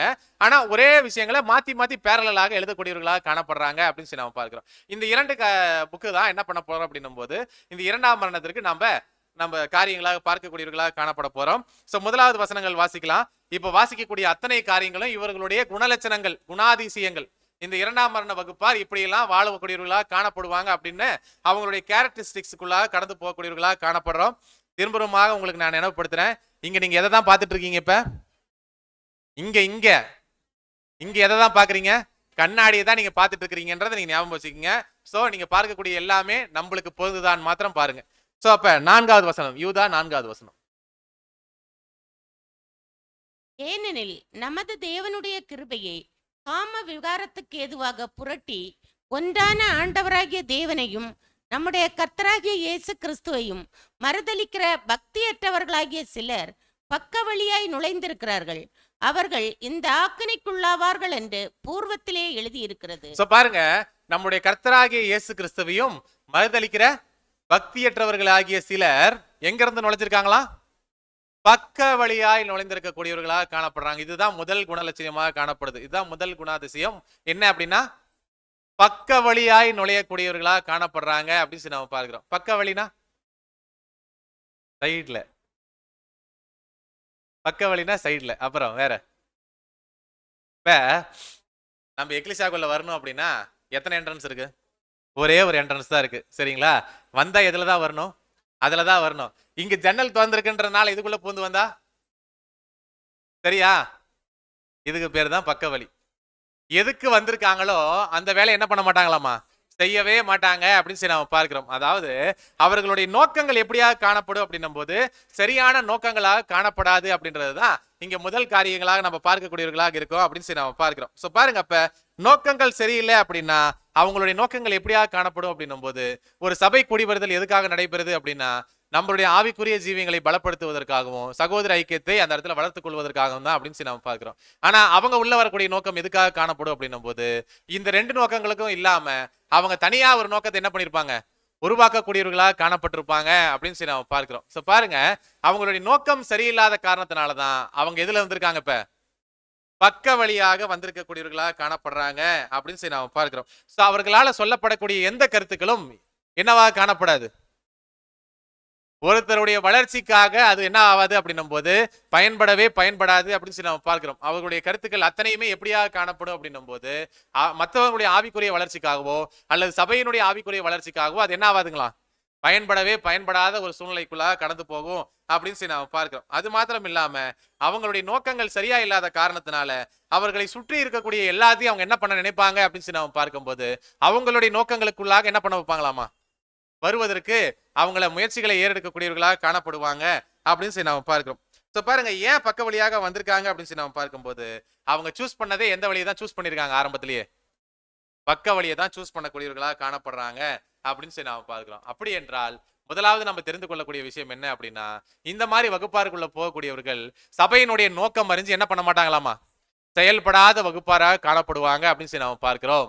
அடுத்ததாக நம்ம பார்க்கும்போது இரண்டாவது குணலட்சணத்தை நம்ம பார்க்கலாம். பாருங்க, அடுத்ததாக நம்ம பார்க்கும்போது என்ன சொல்லப்பட்டிருக்குது அப்படின்னு சொல்லி நம்ம பார்க்கும்போது இவங்க பக்க வழியாக உள்ள கிறிஸ்துவை என்ன பண்ணிருக்காங்களாமா?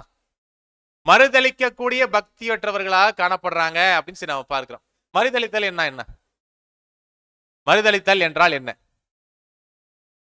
வேணான்னு சொல்றதுதான் மறுதளித்தல் அப்படின்னு அர்த்தம். அப்படியா?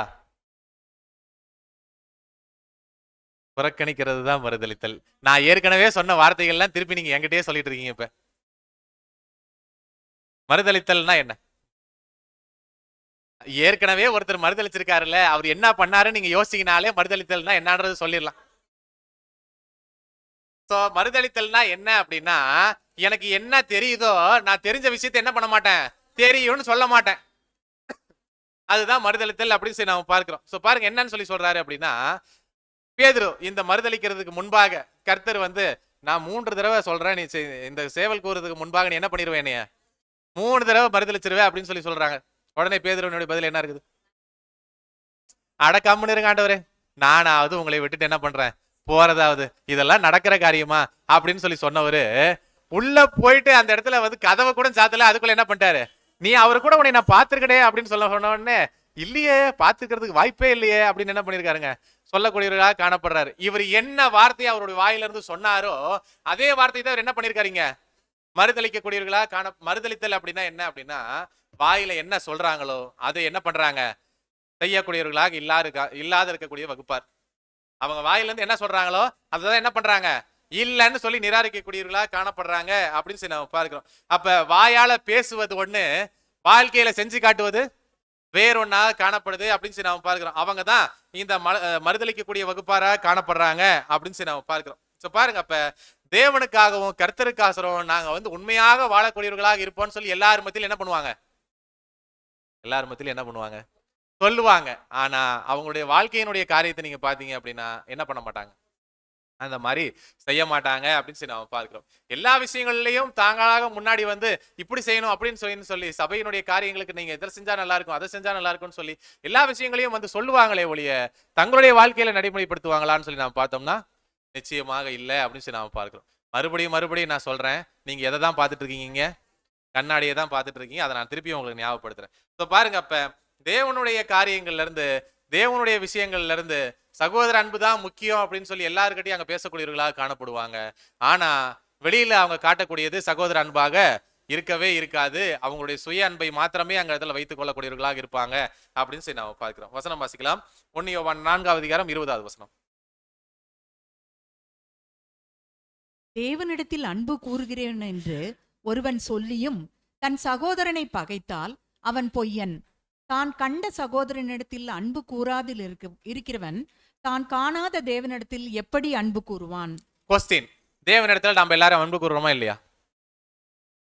தலையை ஆட்டினீங்கன்னா நீங்க ஆமான்னு சொல்றீங்களா இல்லைன்னு சொல்றீங்களான்னு எனக்கு தெரியல. தேவனிடத்துல அன்பு கூறுறீங்களா இல்லையான்றது கேள்வி. ஆமாவா இல்லையா? பைனரி ஆன்சர்ஸ் தான். ஆமா. தேவனிடத்துல நம்ம அன்பு கூறுறோம் அப்படின்னா, சகோதரரை ஒருத்தர் வெறுக்கிறாங்க அப்படின்னா அப்ப தேவனிடத்துல அன்பு கூறுறாங்கன்னு அர்த்தமா? இல்ல. அப்படி என்றால் ஒருத்தர் சகோதரரை பகைக்கிறாங்க அப்படின்னா அவங்க யாரையும் பகைக்கிறாங்கன்னு தான் அர்த்தம், தேவனையும் அவங்க பகைக்கிறாங்கன்னு அர்த்தம். அப்ப சகோதரர்கிட்ட ஒருத்தர் அன்பு கூறுறாங்க அப்படின்னா அவங்க தேவன்கிட்ட எப்படி இருக்காங்களாமா? அன்பு கூறக்கூடியவர்களா காணப்படுறாங்க.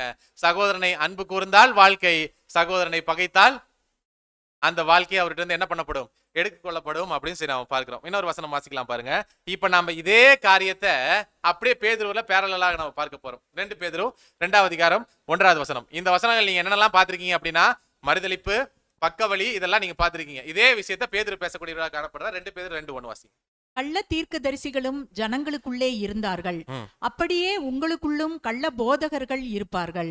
அவர்கள் கேட்டுக்கேதுவான வேத புரட்டுகளை தந்திரமாய் நுழைய பண்ணி. பாருங்க எப்படி நுழைய பண்றாங்களாமா? தந்திரமாக நுழைய பண்ணக்கூடியவர்களா காணப்படுறாங்க அப்படின்னு சொல்லி நாம பார்க்கிறோம்.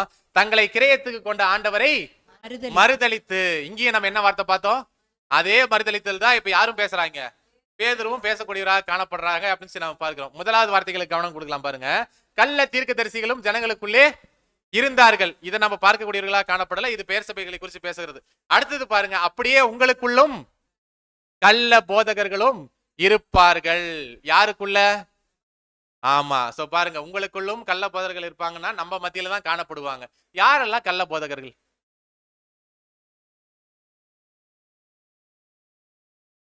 அதே ஆன்சரை திருப்பி சொல்லிட்டீங்க. பக்க வழியாய் வரவங்க தான் கள்ள போதகர்கள் சொல்லி. வேற கள்ள போதகர்கள் நம்ம யார சொல்லலாம்? இதுக்கு முன்னாடி நம்ம யூதால வாசிச்ச அந்த வசனத்தை ஞாபகப்படுத்தி சொல்லுங்க. பேதுரு என்ன பண்ணாரு? பேதுரு பக்க வழியா வந்துட்டாரா? என்ன வாயில சொல்றாரோ அது யாரெல்லாம் செய்யலையோ அவங்க எல்லாருமே எப்படிப்பட்டவர்களா காணப்படுறாங்களாமா? சோ பாருங்க, இது பேசுறவங்களுக்கு மட்டும் கிடையாது, கேட்கக்கூடிய எல்லாருக்குமே தான். நம்ம வாயில ஒண்ணு சொல்லி நம்ம கிரியையில ஒண்ணு செஞ்சோம் அப்படின்னா நம்ம எல்லாருமே யாரு தானா? சோ பாருங்க, அப்ப கள்ள போதகர்கள்னா யாரு அப்படின்னா, சத்தியத்தை நல்லா தெரிஞ்சுக்கிட்டு வாயில ஒண்ணு சொல்லி செயல்ல ஒண்ணு செய்யக்கூடியவர்களா காணப்படுறவங்க அனைவருமே அதுல அடங்கக்கூடியவர்களா காணப்படுவாங்க. இன்னும் எளிமையா சொல்லணும் அப்படின்னா, பொதுவாக இந்த 2ஆம் மரணத்திற்குள்ளாக கடந்து போவதற்கு அதிகப்படியான வாய்ப்புகள் யார் இருக்கிறாங்க அப்படின்னு சொல்லி சகோதரர் சொல்லக்கூடியவரா இருக்காருன்னா, இந்த சத்தியங்களை நன்றாக பேசி அந்த இடத்துல பேசக்கூடிய சகோதரர்களாக தான் அங்க காணப்படக்கூடியவர்களாக இருக்காங்க அப்படின்றத நாம பார்க்கிறோம். அதுக்கோசரம் ஸ்பீக்கர்ஸ் மட்டும்தான் போவாங்களா அப்படின்னு நீங்க எடுத்துக்காதீங்க. சத்தியத்தை எல்லாருக்கும் நல்லா தெரிஞ்சதுக்கு அப்புறமாக மறுதளிக்கக்கூடிய எல்லாருக்குமே இதுல பங்கு இருக்கு அப்படின்னு சொல்லி நாம பார்க்கிறோம். சோ பாருங்க, அப்ப இந்த சத்தியத்தை யாருக்கெல்லாம் நல்லா தெரிஞ்சதுக்கு அப்புறமாக இந்த விஷயங்களுக்குள்ளாக நான் சொல்றது ஒண்ணு செய்யறது ஒண்ணா காணப்படுதோ அவங்க எல்லாருக்குமே இந்த வகுப்புக்குள்ள வாய்ப்பு இருக்குது அப்படின்னு சொல்லி நம்ம பார்க்கிறோம். அதனால நம்ம எல்லாரும் இதுக்குள்ள போயிருவோன்றதை நம்ம சொல்லல. இருந்தா நம்ம எடுத்து போட்டுடலாம், இல்லைன்னா வரவிடாம என்ன பண்ணிக்கலாம், தடுத்துக்கலாம் அப்படின்றதுதான் நாம இங்க பார்க்கக்கூடிய காரியமா காணப்படுது அப்படின்னு சொல்லி நாம பார்க்கிறோம். சோ அப்ப நாம இங்க பார்க்கக்கூடிய விஷயங்கள் என்ன அப்படின்னா, ஃபால்ஸ் டீச்சர்ஸ், கள்ள போதகர்கள் அப்படின்னு சொல்லி நாம பார்க்கிறோம். யாருன்னு பார்க்கலாம் பாருங்க. ரீப்ரிண்ட் வாசிங்க. கள்ள போதகர்கள் யார்?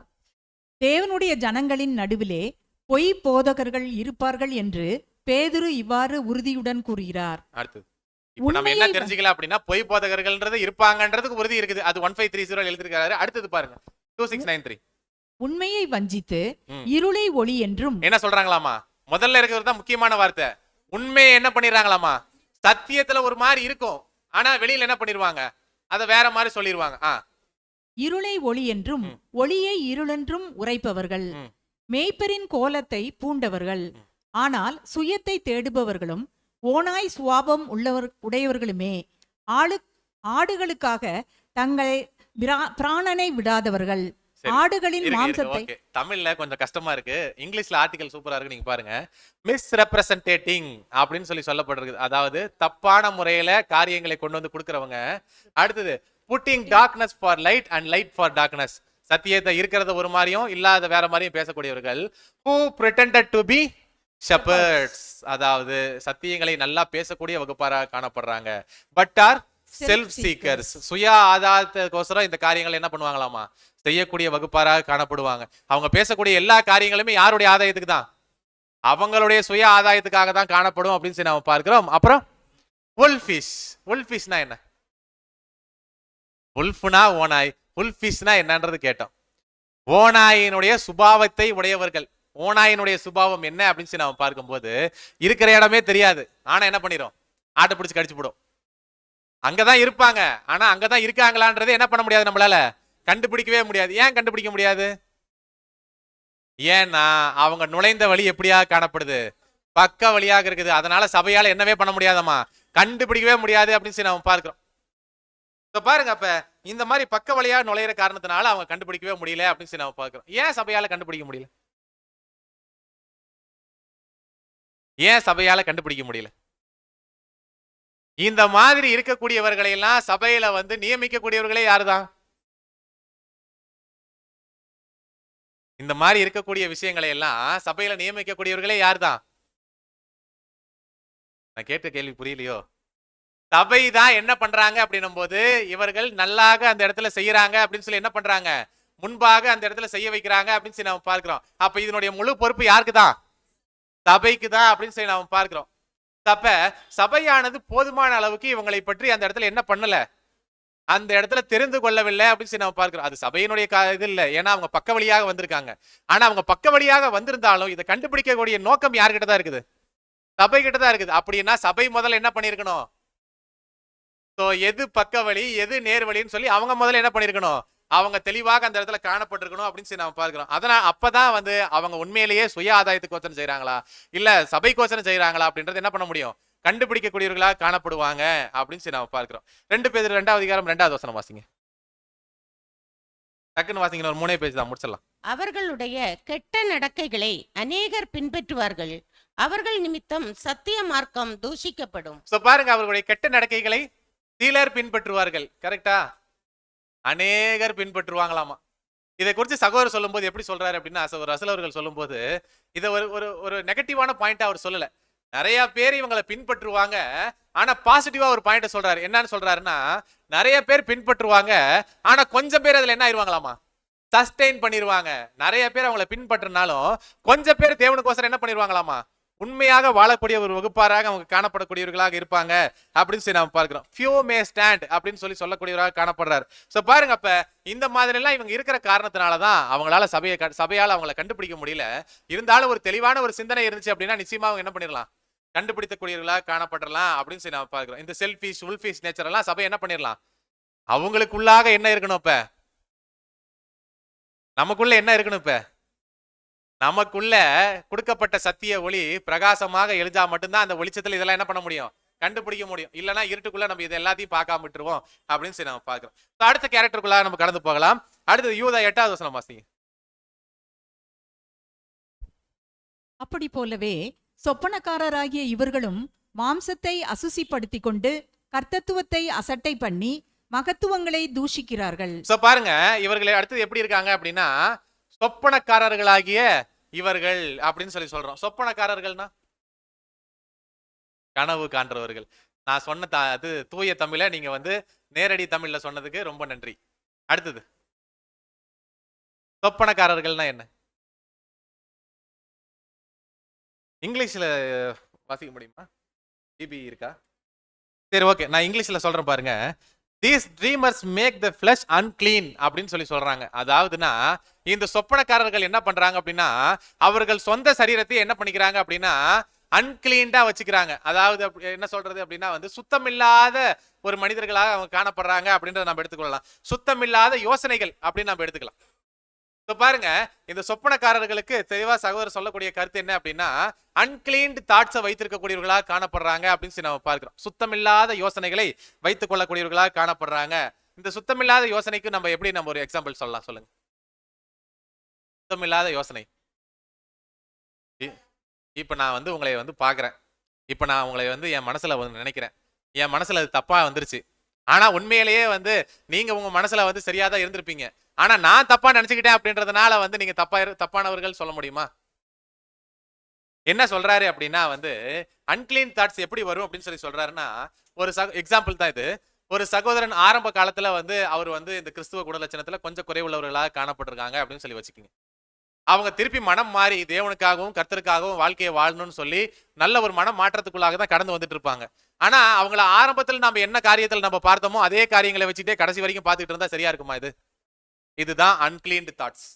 ஆரம்பத்துல அவங்க எப்படி பார்த்தோமோ அதே போல அவங்க திருந்த மாட்டாங்க brother. அவங்க மாற மாட்டாங்க, அவங்க அப்படியே தான் அப்படின்னு சொல்லி நாமளாவே என்ன பண்ணிக்குவோம், நமக்குள்ள ஒரு சிந்தனைகளை கிரியேட் பண்ணி வைத்துக் கொள்ளக்கூடியவர்களாக காணப்படுவோம் அப்படின்னு சொல்லி நம்ம பார்க்கிறோம். இவர்கள் தான் அந்த இடத்துல எப்படியா காணப்படுறாங்கன்னா ட்ரீமர்ஸாக, அதாவது அன்கிளீன்டு தாட்ஸை அந்த இடத்துல சிந்திக்கக்கூடியவர்களாக காணப்படக்கூடியவர்களாக இருக்காங்க அப்படின்னு சொல்லி நாம பார்க்கிறோம். ஒரு கெட்ட சிந்தனைக்கு ஒரு உதாரணம் சொல்லுங்க பார்க்கலாம். கெட்ட சிந்தனைக்கு ஒரு உதாரணம். இல்ல உதாரணம்னா வந்து கேரக்டர் கேக்குறேன், பைபிள் ரெஃபரன்ஸ் இல்ல. இதுதான் பிரதர் கெட்ட சிந்தனை, இந்த மாதிரி செய்யறவங்க எல்லாம் கெட்ட சிந்தனை அப்படின்னு சொல்லி சொல்லுங்க பார்க்கலாம். சரி, நீங்க ரொம்ப டைம் எடுத்துக்கிறீங்க. ஈவில் ஸ்பீக்கிங் எடுத்துக்கலாமா? தூஷணமான பேச்சுக்கள் எடுத்துக்கலாமா? ஒருத்தர் தூஷணமான பேச்சுக்கள் பேசுறாரு அப்படின்னா என்ன அர்த்தம்? அதாவது தூஷணமான பேசினா முதல்ல தயவு செஞ்சு என்னன்னு சொல்லி சொல்லிருங்க பார்க்கலாம். நான் சொன்ன தமிழ் வார்த்தையே திருப்பி திருப்பி நீங்க மாத்தி மாத்தி என்கிட்டயே சொல்றீங்க. தூஷணமான பேச்சுக்கள்னா என்ன அப்படின்னா வந்து ஒரு சகோதரனை குறிச்சு அந்த தூஷணமான வார்த்தையை நீங்க பேசுறதுக்கு, வாயில பேசுறதுக்கு முன்பாக நீங்க சிந்தையில முதல்ல என்ன பண்ணிருப்பீங்க? நான் நீங்கன்னு சொல்லக்கூடாது, நாம சிந்தையில முதல்ல என்ன பண்ணிருப்போம்? அத இப்ப நான் வந்து இப்ப தம்பியோ இல்ல பிரதரையோ வந்து ஏதோ ஒரு தப்பான வார்த்தை வந்து நான் வெளியில சொல்ல போறேன். இப்ப நான் சொல்றதுக்கு முன்னாடி அவங்கள பத்தி நான் என்ன பண்ணிட்டு இருந்திருப்பேன் என் மனசுல?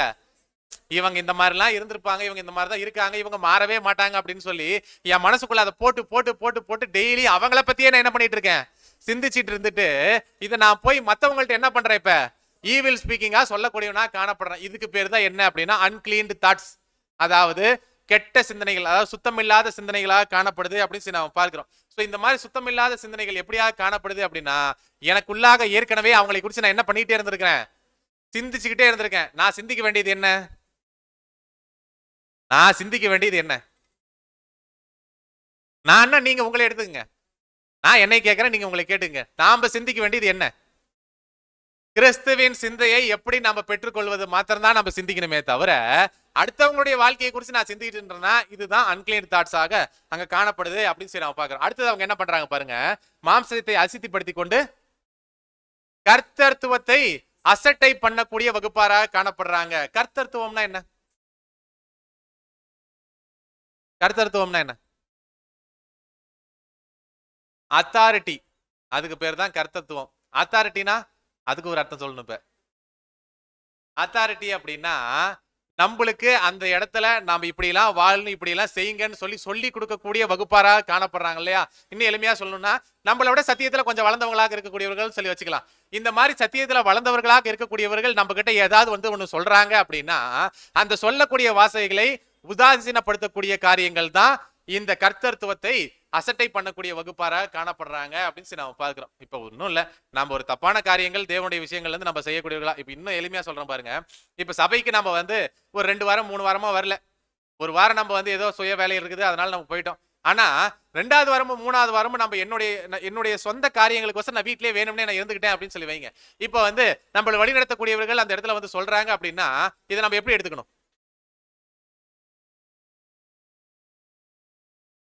இல்ல நான் உங்கள்ட்ட தான் கேட்கிறேன். இப்ப இதை நாம வந்து இப்ப நல்ல விதமா நம்ம எடுத்துக்கிட்டு ஓகே நம்ம வந்துடுறோம் அப்படின்னு சொல்லி சொன்னா இது ஓகே. ஆனா என்னையவே நீங்க கேள்வி கேட்கிற அளவுக்கு வந்துட்டீங்களா அப்படின்னு சொல்லி நம்ம யோசிச்சோம்னா இதுக்கு பேர் தான் என்னது? கர்த்தத்துவத்தை அசட்டை பண்ணக்கூடிய வகுப்பாராக அவங்க காணப்படுறாங்க அப்படின்னு சொல்லி நாம பார்க்கிறோம். இன்னும் இதை நம்ம இன்னும் புரிஞ்சுக்கிற மாதிரி நம்ம சொல்லணும் அப்படின்னா தேவனுடைய வார்த்தைகள் நம்ம கிட்ட வந்து சொல்றாங்க அப்படின்னும் போது அது தேவனுடைய வார்த்தைகளா மாத்திரமே எடுத்துக்கொள்ளணுமே தவிர மாறாக அவங்க வந்து இதை சொன்னதுனால நான் இதை செய்யணுமா அப்படின்னு சொல்லி நம்ம எடுத்துக்கிறது என்னங்க, இந்த கர்த்தத்துவத்தை அசட்டை பண்ணக்கூடிய வகுப்பாராக காணப்படுறாங்க அப்படின்னு சொல்லி நாம பார்க்கிறோம். சோ நீங்க சொல்றதெல்லாம் என்னால செய்யணும்னு சொல்லி எனக்கு என்ன இல்ல, நீங்க சொல்றத நான் செஞ்சே ஆகணும்னு எனக்கு என்ன இல்ல, அவசியம் இல்லை அப்படின்றதுதான் அர்த்தம். நான் எனக்கு என்ன தோணுதோ அதை தான் செய்வேன், நான் என்னுடைய சிந்தையில இருந்து நான் என்ன பண்றேனோ அதை தான் பண்ணுவேன் அப்படின்றதுதான் இங்க அத்தாரிட்டி, அதாவது கர்த்தத்துவத்தை அசட்டை பண்ணக்கூடிய ஒரு வகுப்பாராக காணப்படுறாங்க. இதுவே பேதுரு அந்த இடத்துல வந்து வேற மாதிரி சொல்றாரு பாருங்க. 2 பேதுரு 2:10 வாசிங்க. விசேஷமாக அசுத்த இச்சையோடு மாம்சத்திற்கேற்றபடி நடந்து கர்த்தத்துவத்தை அசட்டை பண்ணுகிறவர்களை அப்படி செய்வார். இவர்கள் துணிகரக்காரர், அகங்காரிகள், மகத்துவங்களை தூஷிக்க அஞ்சாதவர்கள். இப்ப பாருங்க, இவங்களும் அதே தான் சொல்றாரு. கர்த்தத்துவத்தை இவங்களும் என்ன பண்றாங்களாமா? அசட்டை பண்ணக்கூடியவர்களா காணப்பட்டு அப்படி செய்வார். இவர்கள் துணிகரக்காரர். துணிகரக்காரர்னா, நான் என்ன முடிவு பண்றேனோ அதை தான் நான் என்ன பண்ணுவேன், செய்யக்கூடியவனா காணப்படுவேன். நீங்க சொல்றதுனால என்னை நான் என்ன பண்ணிக்க மாட்டேன், மாத்திக்க மாட்டேன் அப்படின்னு சொல்லக்கூடிய ஒரு வகுப்பார். அடுத்தது அகங்காரிகள். அடுத்தது மகத்துவங்களை தூஷிக்க அஞ்சாதவர்கள் அப்படின்னு சொல்லி நாம பார்க்கிறோம். செய்தியை குறித்து சகோதரர் பேசக்கூடியவராக காணப்படுறாரு. பாருங்க, வால்யூம் 6ல 166வது பக்கம். God's people in the church. தெரிந்து கொள்ளுதலின் பங்காளிகளாயிருந்து தன்னிச்சையாய் மீறுதலை பாருங்க, செய்கிறவர்கள் தெரிந்து கொள்ளுதலின் பங்காளிகளா இருந்து அப்படின்னா இவங்க யார் மத்தியில இருந்து இதை செய்யறாங்க அப்படின்னா, இந்த இடத்துல இருக்கக்கூடியவர்கள் எல்லாருமே வந்து தெரிந்து கொள்ளப்பட்ட வகுப்பாருன்னு சொல்லி நம்ம எடுத்துக்கலாமா? அப்படி இருக்கும்போது வந்து நம்ம மத்தியில இருந்து யாராவது ஒரு சகோதரன் நம்ம கிட்ட ஒன்று சொல்றாங்க அப்படின்னா, அவங்க சொல்லும் போது வந்து அதை சத்தியங்களாக மாத்திரமே எடுத்துக்கொள்ளணுமே தவிர, நீங்க சொல்றதெல்லாம் நம்ம கேட்க முடியாதுன்னு சொல்லி நம்ம கூட இருக்கிறவங்களே நம்ம என்னைக்கு வந்து அந்த இந்த காரியங்களை ஏற்றுக்கொள்ள மாட்டோம்னு சொல்லி சொல்றோமோ, அன்னைக்கு நம்ம எப்படியாக மாறுறோம் அப்படின்னு சொல்லி நம்ம பார்க்கும்போது மகத்துவத்தை தூஷிக்கக்கூடியவர்களாக காணப்படுறோம். ஏன்னா அவங்க சொல்றது எதை சொல்றாங்க? தேவனுடைய வார்த்தைகளை அங்க சொல்லக்கூடியவர்களா காணப்படுறாங்க. எதுக்கோசரம் சொல்றாங்க? நம்மளுடைய ஆவிக்குரிய ஜீவியம் அந்த இடத்துல வளரணும் அப்படின்றதுக்கோசரம். அதை அவங்க எப்படி சொல்றாங்க அப்படின்னா, ஒரு தன்மையான ஒரு குணத்தோட அவங்க சொல்றாங்க அப்படின்னும் போது அதை நம்ம ஏற்றுக்கொள்ளக்கூடியவர்களா காணப்படணுமே தவிர, மாறாக நீங்க சொல்லி நான் கேட்கணுமா அப்படின்ற ஒரு சிந்தைக்குள்ளாக அங்க போகக்கூடாது அப்படின்றதுதான் இந்த காரியங்கள் நம்ம பார்க்கிறோம். அடுத்ததாக நம்ம கடந்து போகலாம். யூதா 10வது வசனம். இவர்கள் தங்களுக்கு தெரியாதவைகளை தூஷிக்கிறார்கள். என்ன பண்றாங்களாம்? அடுத்தது தெரிஞ்சவைகளை தூஷிக்கிறாங்களா? தெரியாதவைகளை தூஷிக்கக்கூடியவர்களா காணப்படுறாங்க. தெரியாதவைகள்னா இப்பதான் நம்ம பார்த்தோம், ஒருத்தரை குறிச்சு அந்த அன்கிளீன் தாட்ஸ்ல யோசிச்சுட்டு இருக்காங்க இல்லையா, அவங்க அதை செஞ்சிருக்காங்களா செஞ்சிருக்க மாட்டாங்களான்னு கூட அவங்களுக்கு தெரிஞ்சிருக்காது. ஆனா என்ன பண்ணுவாங்க, இவங்க இப்படித்தான் செஞ்சிருப்பாங்க அப்படின்னு சொல்லி இவங்களா ஒரு முடிவுக்குள்ளாக வந்துட்டு என்ன பண்ணிடுவாங்க, அந்த தெரியாத காரியங்களை குறித்து தூஷிக்கக்கூடியவர்களாக காணப்படுவாங்க அப்படின்னு சொல்லி நம்ம பார்க்கிறோம். அடுத்தது, புத்தி இல்லாத மிருகங்களைப் போல சுபாவப்படி தங்களுக்கு தெரிந்திருக்கிறவைகளாலே தங்களை கெடுத்துக் கொள்ளுகிறார்கள். பாருங்க, புத்தி இல்லாத மிருகங்களையும் போல ப்ரூட் பீஸ்ட் அப்படின்னு சொல்லி சொல்லக்கூடியவராக காணப்படுறாரு சகோதரர். இந்த ப்ரூட் பீஸ்ட் குறித்து அந்த இடத்துல எப்படி சொல்லப்படுது அப்படின்னும் போது வந்து இவங்க சரி வாசிங்க. willful rejecter, இல்ல தமிழ்ல வாசிங்க. மனப்பூர்வமாய் மறுக்கிறவனும் எதிர்க்கிறவனும் இரண்டாம் மரணத்திலே சங்கரிக்கப்படுவான், ஒரு மிருகத்தை போல சாவான். மனப்பூர்வமாய் மறுதளிக்கக்கூடியவர் அனைவருமே எந்த வகுப்பாராக காணப்படுறாங்களாமா? ப்ரூட் பீஸ்டாக, அதாவது அந்த இடத்துல வந்து புத்தி இல்லாத மிருகங்களை போல அந்த இடத்துல காணப்படக்கூடியவர்களாக இருக்காங்க அப்படின்னு சொல்லி சொல்லப்படுது அப்படின்னு சொல்லி நம்ம பார்க்கிறோம். அடுத்த காரியத்துக்குள்ள நம்ம கடந்து போகலாம். டைம் ஆனதுனால கொஞ்சம் ஃபாஸ்டா போறேன். அடுத்தது அந்த வசனத்தை திருப்பி போடுங்க.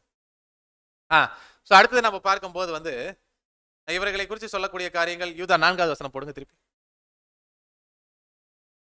யூதா 4. ஏனெனில் நமது தேவனுடைய கிருபையை காம விகாரத்திற்கு எதுக்கு விரோதமாக புரட்டுறாங்களாமா? காம விகாரத்துக்கு ஏதுமாய் புரட்டக்கூடியவர்களாக காணப்படுறாங்க. காம விகாரம்னா ஏற்கனவே நம்ம ரெவல்யூஷன்ல நம்ம பார்த்திருக்கோம். அதுக்கு என்ன அப்படின்னு சொல்லி நம்ம பார்க்கும்போது அந்த 8 விஷயங்கள்ல நம்ம பார்த்திருக்கோம். இந்த விபச்சாரக்காரர் அப்படின்னு சொல்லி காம விகாரத்துக்கு ஏதுவாக அப்படின்னும் போது அங்க ஒரு வார்த்தை கொடுக்கப்பட்டிருக்கு. அது பேர் என்னன்னா லாஸ்டிவியஸ்னஸ் அப்படின்ற வார்த்தை அங்க பயன்படுத்தப்பட்டிருக்குது அப்படின்னு சொல்லி நம்ம பார்க்கிறோம். டைம் ஆகிறனால நான் கொஞ்சம் ஃபாஸ்டா போறேன். 552 வாசிங்க.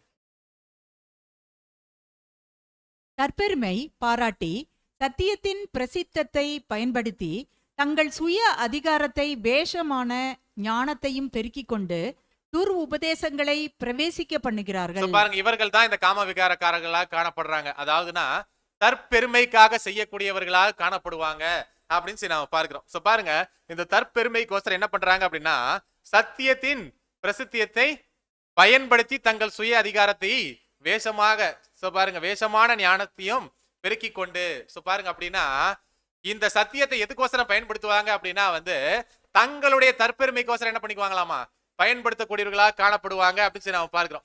தற்பெருப்பை பாராட்டி சத்தியத்தை என்ன பண்ணுவாங்க அப்படின்னா அங்க பேசக்கூடியவர்களாக காணப்படுவாங்க. அதாவது அவங்க வாயிலிருந்து வரக்கூடிய சத்தியங்கள் எல்லாமே அவங்களுடைய சுய ஆதாயத்துக்கோசரம் இருக்கும் அப்படின்னு சொல்லி சகோதரர் அங்க சொல்லக்கூடியவராக காணப்படுறாரு அப்படின்னு சொல்லி நம்ம பார்க்கிறோம். அடுத்து யூதா 12வது வசனம். இவர்கள் உங்கள் அன்பின் விருந்துகளில் கரைகளாயிருந்து பயமின்றி கூட விருந்துண்டு தங்களை தாங்களே மேய்ந்து கொள்ளுகிறார்கள். பாருங்க, இவங்க எப்படி இருக்காங்க அப்படின்னா அன்பின் விருந்துகளில் என்ன பண்றாங்களாமா, கரைகளா இருந்து பயமின்றி கூட விழுந்து தங்களை தாங்களே மேய்த்துக் கொள்ளக்கூடியவர்களாக காணப்படுறாங்க.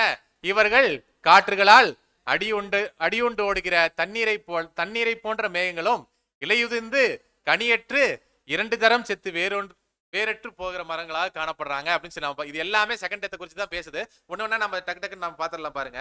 சோ முதலாவது நம்ம பார்க்கும்போது அன்பின் விருந்துகளில் கரையக்கூடியவர்களாக காணப்படுறாங்க. 1014 வாசிங்க.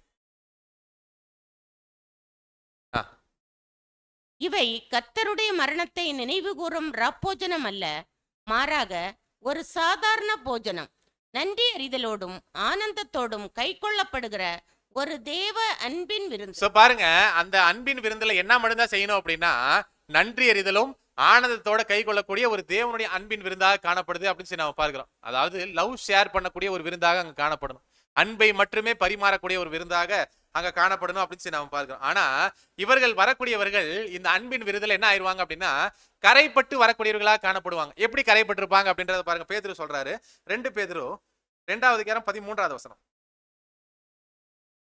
இவர்கள் ஒரு நாள் வாழ்வை இன்பம் என்று பாருங்க, ஒரு நாள் வாழ்வை இன்பம் என்று கரைகளும் லட்சைகளுமாய் பாருங்க, இதுதான் அந்த இடத்துல கரைகளாக காணப்படுது அப்படின்னு சொல்லி நம்ம பார்க்கிறோம். அந்த ஒரு நாள் விருந்தை எப்படி காணப்படுறாங்களாமா? இன்பம் என்று எண்ணக்கூடியவர்களாக காணப்படுறாங்க. அந்த ஒரு நாள் விருந்துல இவங்களுடைய தற்பெருமைக்கோசரம் எத்தனை பேர் வேணாலும் என்ன பண்ணுவாங்களாமா? இவங்களுடைய தற்பெருமைக்கோசரம், இவங்களுடைய தற்புகழ்ச்சிக்கோசரம் எத்தனை பேரை வேணாலும் அந்த இடத்துல பலி கொடுக்கறதுக்கு என்ன ஆவாங்களாம்? தயாராக காணப்படுவாங்க. பலி கொடுக்கறது அப்படின்னா வெட்டுறது கிடையாது. பலி கொடுக்கறது அப்படின்னா அவங்களுக்கு கீழாக அவங்க என்ன பண்ணிக்குவாங்களாமா? வச்சிக்கக்கூடியவர்களாக காணப்படுவாங்க அப்படின்னு சொல்லி நம்ம பார்க்கிறோம். சோ பாருங்க, லவ் ஃபீஸ்ட்ல இவங்க லவ் ஷேர் பண்றதுக்கு வராம மற்றவர்கள் என்ன பண்றாங்கன்றத பாக்குறதுக்கு வசரமோ, மற்றவர்கள் பார்க்கக்கூடிய விஷயத்த தங்க கிட்ட எடுத்துக்கொண்டு அதை இவங்களுக்கு கீழே இருக்கவங்கள்ட்ட போய் அவங்களை குறித்து தவறாக பேசக்கூடிய காரியத்தையும் தான் இவங்க அன்பின் விருந்துகள்ல செய்யக்கூடியவர்களாக காணப்படுவாங்க அப்படின்னு சொல்லி நம்ம பார்க்கிறோம். தங்களுடைய சுய ஆதாயத்துக்கு வந்து அங்க காணப்படக்கூடியவர்களாக இருக்காங்க. தண்ணீரற்ற மேகங்கள் அப்படின்னு சொல்லி நம்ம பார்க்கும்போது அந்த யூதாவசனம் போடுங்க. தங்கள் அவமானங்களை நுரை தள்ளுகிற அமளியான கடல் அலைகளும். இல்ல முன்னாடி பாருங்க, அடுத்து என்ன சொல்றாரு அப்படின்னா அவங்களை குறிச்சு இவர்கள் தண்ணீரற்ற மேகங்கள் போல காணப்படுறாங்க. தண்ணி இல்லாத மேகம் எப்படி இருக்கும்? மேகம்னு ஒண்ணு இருந்தா அதுல இருந்து மழைன்னு ஒண்ணு வரணும் இல்லையா? தண்ணி இல்லாத மேகம் என்ன இருக்கும்? என்ன ஆகும்? வளராதா? தண்ணி இல்லாத மேகம் ஒரு இடத்துல இருக்காது. அது என்ன ஆயிரும் அப்படின்னா நவந்து கடந்து போயிட்டே இருக்கும் அப்படின்னு சொல்லி நம்ம பார்க்கிறோம். சோ அப்படின்னா இவங்க கொடுக்கக்கூடிய வாக்குறுதிகள் எல்லாமே எப்படியா காணப்படும் அப்படின்னா அவங்க சொன்ன உடனே சொன்ன இடத்துல இவங்க என்ன பண்ண மாட்டாங்களாமா? இருக்க மாட்டாங்க. பாருங்க, பொய்யான வாக்குறுதிகளை கொடுக்கக்கூடியவர்களாக காணப்படுவாங்க அப்படின்னு சொல்லி நம்ம பார்க்கிறோம். அடுத்தது என்ன சொல்றாரு அப்படின்னா இலையுதிர்ந்து கனியற்று அப்படின்னு சொல்லி நம்ம பார்க்கிறோம். சோ இந்த இலையுதிர்ந்து கனியற்று அப்படின்னு சொல்லி நம்ம பார்க்கும்போது கனி இருக்கிற மாதிரியே இருக்குமா, ஆனா பக்கத்துல போய் பார்த்தா கனி என்ன ஆகுதுங்களா? இருக்காது அப்படின்னு சொல்லி நம்ம பார்க்கிறோம். சகோதரர் சொல்லும் போது எப்படி சொல்றாருன்னா வேஸ்டட் ட்ரீஸ் வித்தவுட் ஃப்ரூட் அப்படின்னு சொல்லி சொல்றாரு. அதாவது அந்த மரம் தேவையில்லாத மரம், அந்த மரத்துக்கு பக்கத்துல போய் பார்த்தா கனியும் இருக்காது அப்படின்னு சொல்லக்கூடியவர்களாக காணப்படுறாங்க. இதை நம்ம எப்படி புரிஞ்சுக்கலாம் அப்படின்னு சொல்லி நம்ம பார்க்கும்போது அவங்க கூட இருக்கிற வரைக்கும் பார்த்தாலாம் என்ன பண்ணிட முடியாதாமா? தெரிஞ்சுக்க முடியாதாமா. கொஞ்ச நாள் பழக தான் அவங்க உண்மையிலேயே அவங்கள்ட்ட இருந்து கனி வருதா கனியே வராதான்றது என்ன பண்ணிக்க முடியுமா? தெரிந்து கொள்ள முடியறதா காணப்படும் அப்படின்னு சொல்லி நம்ம பார்க்கிறோம். அப்ப அவங்களும் கனி கொடுக்க மாட்டாங்க, அவங்க கூட சேர்றவங்களும் என்ன பண்ண மாட்டாங்களாமா? கனி கொடுக்க விடாதவர்களாக காணப்படுவாங்க அப்படின்னு சொல்லி நம்ம பார்க்கிறோம். 5742 வாசிங்க. அடுத்து அந்த 2 தடவை செத்தவர்கள் சொல்லி வசனம் இருக்கு இல்லையா? அதுல பார்க்கலாம் பாருங்க. கிறிஸ்தவன் ஒருவன் மனதார பாவம் செய்தால் புது சிருஷ்டியின் வித்தானது செத்து போகிறது, 2ஆம் மரணமே அன்றி அவனுக்கு பின் வேறொன்றும் இல்லை. என்ன சொல்றாரு? ஏனென் கிறிஸ்துவன் ஒருவன் மனதார பாவம் செய்தால் புது சிருஷ்டியின் வித்தானது என்ன ஆயிருதுங்களா? செத்து போயிருச்சு அப்படின்னு சொல்லி நம்ம பார்க்கிறோம். அவங்களுக்கு வேற என்ன இல்லைங்களா? வேற ஒண்ணுமே இல்லை. அவங்களுக்கு என்ன மட்டும் தான் கிடைக்குமா? எளிமையா சொல்லணும் அப்படின்னா எனக்குள்ள இருக்கக்கூடிய ஒரு கரு இருக்கு இல்லையா, அந்த கருவை என்னுடைய மாம்சத்துக்கிட்ட கத்தியை கொடுத்து நீ போய் நேரெல்லாம் குத்தாத, என்ன பண்ணு, நீ போய் கருவை நேரா குத்தாத, முதுகுக்கு பின்னாடி போய் என்ன பண்ணிரு, அவங்களுக்கு தெரியாத மாதிரி என்ன பண்ணிருன்னு சொல்லி சொல்றாரு. எனக்குள்ள இருக்கக்கூடிய கருவை நானே என்ன பண்ணிக்கிறேன் அப்படின்னா நேரா பண்ணிட்டா எல்லாரும் பாத்துருவாங்க அப்படின்னு சொல்லி சொன்னனால எல்லாருக்கும் தெரியாத மாதிரியே நான் என்ன பண்ணிக்கிட்டே இருப்பேன், என்னைய எனக்குள்ள இருக்கக்கூடிய கருவை அழிச்சுக்கிட்டே இருப்பேன் அப்படின்னு சொல்லி நம்ம பார்க்கிறோம். சோ பாருங்க, அப்ப 2ஆம் மரணமே அன்றி அவனுக்கு பின் வேறு ஒன்றும் இல்லை. அப்புறம் ஏனெனில் அவன் முதலாவது அல்லது ஆதாமுக்குரிய சாவுக்கு நின்று எடுக்கப்பட்டிருந்தான், மறுபடியும் சாவது என்பது அவன் தேவனுடைய நீதியின் ஆக்கினைக்கு 2ஆம் தரம் உள்ளானான் என்பதை குறிக்கும். அப்படி என்றால் அவங்க எங்க போயிட்டாங்கன்னு அர்த்தம்னு சொல்லி தெளிவா சொல்றாரு. அவங்களுடைய முடிவை அவங்களே தேடி இரண்டாம் மரணத்துக்குள்ளாக வர வச்சுக்கிட்டாங்க அப்படின்னு சொல்லி நாம பார்க்கிறோம். அடுத்தது யூதா 13 வாசிங்க. தங்கள் அவமானங்களை தங்கள் அவமானங்களை நுரை தள்ளுகிற அமளியான கடல் அலைகளும் மார்க்கம் தப்பி அலைகிற நட்சத்திரங்களுமாய் சோ இருக்கிறார்கள். பாருங்க, தங்கள் அவமானங்களை எப்படி காட்டுறாங்களாமா? நுரை தள்ளுகிற அமளியான கடல் அலைகள். சோ எந்த அலை அதிகமாக நுரை தள்ளும்? கடல்ல அலையெல்லாம் வருது இல்லையா, கடலே பார்த்தது இல்லைன்னு சொல்லிடாதீங்க. கடல்ல அலையெல்லாம் போகுது இல்லையா, அந்த அலைகள்ல எந்த அலை நிறைய நுரை தள்ளும்? நான் சொன்ன அதே வார்த்தையை திருப்பி என்கிட்ட சொல்லிட்டீங்க. சூப்பர், சொல்லுங்க சார். எந்த அலை வேகமாக அந்த இடத்துல அதிகப்படியாக வருதோ அந்த அலையில இருந்து என்ன ஆகும்? அதிகப்படியாக நுரை தள்ளும் அப்படின்னு சொல்லி நாம பார்க்கிறோம். சோ பாருங்க, அப்ப இவங்க என்ன பண்ணுவாங்க அப்படின்னு சொல்லி நாம பார்க்கும்போது, அவங்களுடைய அவமானம் என்னும் அலைகளை என்ன பண்றாங்களாமா? நுரையாக வெளியில தள்ளக்கூடியவர்களாக காணப்படுறாங்க. அவங்களுடைய வெட்கக்கேடான காரியங்கள் என்ன பண்றாங்க அப்படின்னும் போது வெளியில, ஏன்னா நம்ம ஏற்கனவே சொன்ன மாதிரி பக்கத்துல இருந்து பார்க்கும்போது உடனே தெரிஞ்சிடாது. ஒவ்வொரு நாளும் பார்த்து பார்த்து பார்த்து பார்த்து இவங்க எப்ப பார்த்தாலும் மத்தவங்களை பத்தியே பேசிட்டு மத்தவங்களை பத்தியே சிந்திச்சிட்டு இருக்காங்க இல்லையா, அதெல்லாம் கேட்கும் போது உண்மையிலேயே அவங்க யாருன்றதை என்ன பண்ணுவாங்க? அப்பதான் நம்மள்ட்ட காட்டுவாங்க. நுரை மாறி அவங்களுடைய வெட்கக்கேடு என்ன அவங்க வெளியில வரக்கூடியதாக காணப்படும் அப்படின்னு சொல்லி நாம பார்க்கிறோம். இதுதான் நுரை தள்ளக்கூடிய அலைகளாக காணப்படுறாங்க. இவங்க எல்லாம் ப்ராப்ளம் கிளியேட்டர்ஸாக காணப்படுவாங்க சபைகள்ல அப்படின்னு சொல்லி சகோதரர் எழுதக்கூடியவராக காணப்படுறாரு. அடுத்தது பார்க்கும்போது மார்க்கம் தம்பி அலைகிற நட்சத்திரங்களை போல் காணப்படுவாங்க. மார்க்கம் தப்பி அலைகிற நட்சத்திரங்கள்னா வாண்டரிங் ஸ்டார்ஸ் அப்படின்னு சொல்லி சொல்லப்படுது. சோ பாருங்க, இவங்களுடைய யோசனைகள்லாம் எப்படியா காணப்படும் அப்படின்னா, சத்தியத்தின் நிமித்தமாகவே யோசிக்கவே மாட்டாங்களாம். அவங்களுடைய யோசனைகள் எல்லாமே எப்படிதான் காணப்படும் அப்படின்னும் போது அவங்களை மாத்திரமே யோசிக்கக்கூடியவர்களாக காணப்படக்கூடியவர்கள் தான் வாண்டரிங் ஸ்டார்ஸாக அங்க காணப்படக்கூடியவர்களாக இருக்காங்க அப்படின்னு சொல்லி சொல்லப்படுது அப்படின்னு சொல்லி நம்ம பார்க்கிறோம். 2 பேதுரு 2:14 வாசிங்க. ஆர்சில போடுவாங்க, வாசிங்க. இவர்களது கண்கள் இவங்க யாரெல்லாம் கூட வச்சுக்கிட்டு எல்லா காரியங்களும் செய்வாங்கன்னு பாருங்க.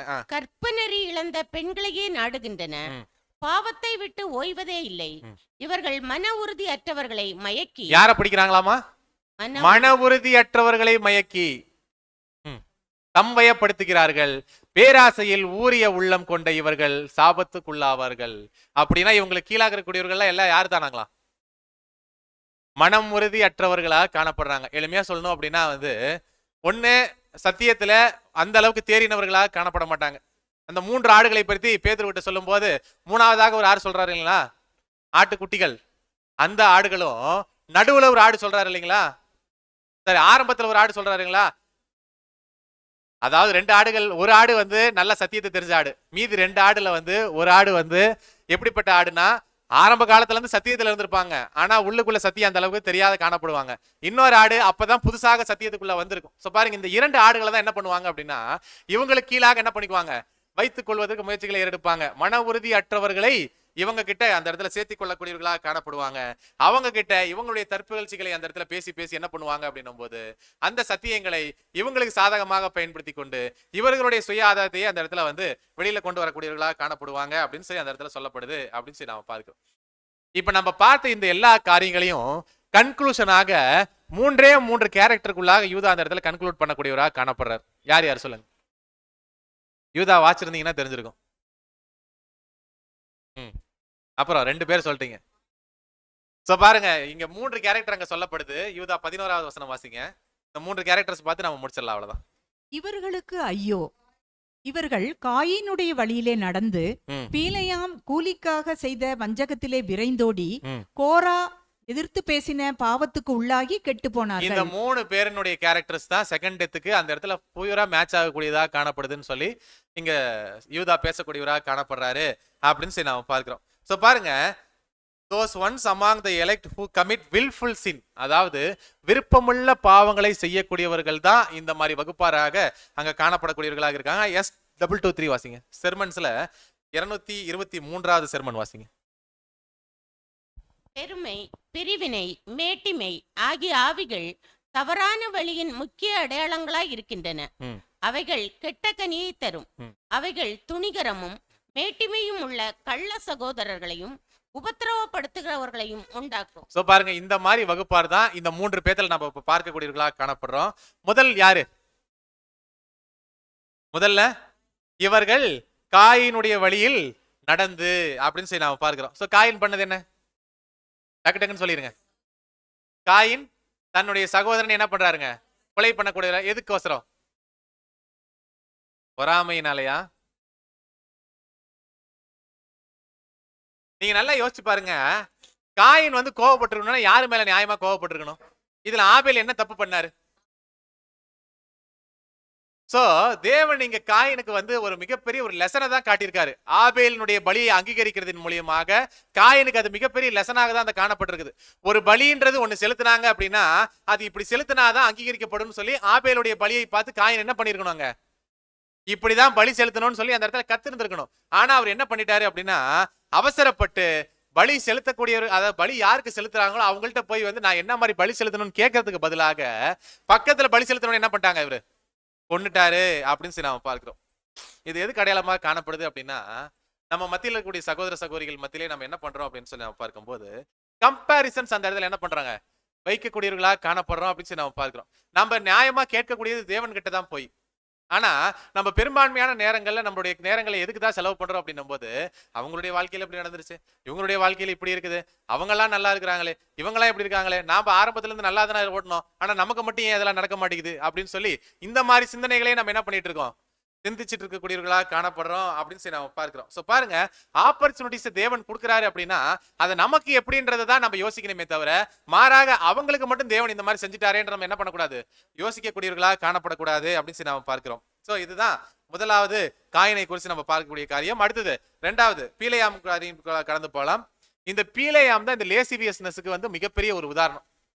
அதாவது இந்த தற்பெருமை இருக்கு இல்லையா, அதுக்கு பீலையாம் தான் மிகப்பெரிய உதாரணம். யோசிச்சு பாருங்க எப்படின்னு சொல்லி.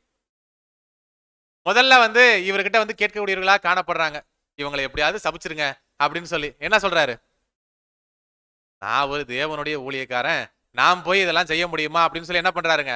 சொல்லக்கூடியவராக காணப்பட்டுட்டாரு. சரிங்களா? அதோட விட்டுருக்கலாம் இல்லையா? அடுத்து என்ன பண்ணிட்டாரு? நீங்க வீட்டுக்கு போய் நீங்க என்ன பண்றீங்கன்னா பழைய ஏற்பாட்டை கடன் திருப்பி என்ன பண்ணிடுறீங்க? எடுத்து படிச்சிடுறீங்க. பாருங்க, திருப்பி என்ன பண்றாங்க அப்படின்னா வந்து இவருடைய ஆசைகளை தூண்டுற மாதிரி வந்து இவருக்கு பரிசு பொருட்களை என்ன பண்றாங்க? அந்த இடத்துல கொடுக்கக்கூடியவர்களா காணப்படுறாங்க அப்படின்னு சொல்லி நம்ம பார்க்கிறோம். ஒவ்வொரு நாளும் பரிசு பொருட்களுடைய எண்ணிக்கை என்ன ஆகுது? இப்ப அதிகமாயிட்டே இருக்குது. அதிகமாக அதிகமாக அதிகமாக இவருடைய ஆசையும் என்ன ஆகுதுங்க? அதிகமாக கூடியதாக காணப்படுது அப்படின்னு சொல்லி நம்ம பார்க்கிறோம். அதனால அங்க போகக்கூடியவராக காணப்படுறாரு அப்படின்னு சொல்லி நம்ம பார்க்கிறோம். ஆனா பண்ணிட்டாரா? நடுவிலே என்ன பண்ணப்பட்டுட்டாரு அப்படின்னும் போது தடுத்து நிறுத்தப்படுகிறார் அப்படின்னு சொல்லி நம்ம பார்க்கிறோம். சோ பாருங்க, அப்ப பீலையாம் அந்த இடத்துல தன்னுடைய சுய இச்சைகளுக்கோசரம் என்ன பண்ணப்படுறாரு அப்படின்னு சொல்லி நம்ம பார்க்கும்போது தேவனுடைய நீதியை அந்த இடத்துல வந்து விட்டு விலகக்கூடியவராக காணப்படுறாரு அப்படின்னு சொல்லி நம்ம பார்க்கிறோம். இது இரண்டாவது கேரக்டராக காணப்படுது அப்படின்னு சொல்லி நம்ம பார்க்கிறோம். அடுத்து மூன்றாவது பாருங்க, அடுத்து மூன்றாவது கோராக் அப்படின்னு சொல்லி நம்ம பார்க்கிறோம். கோராகினுடைய விஷயம் என்ன?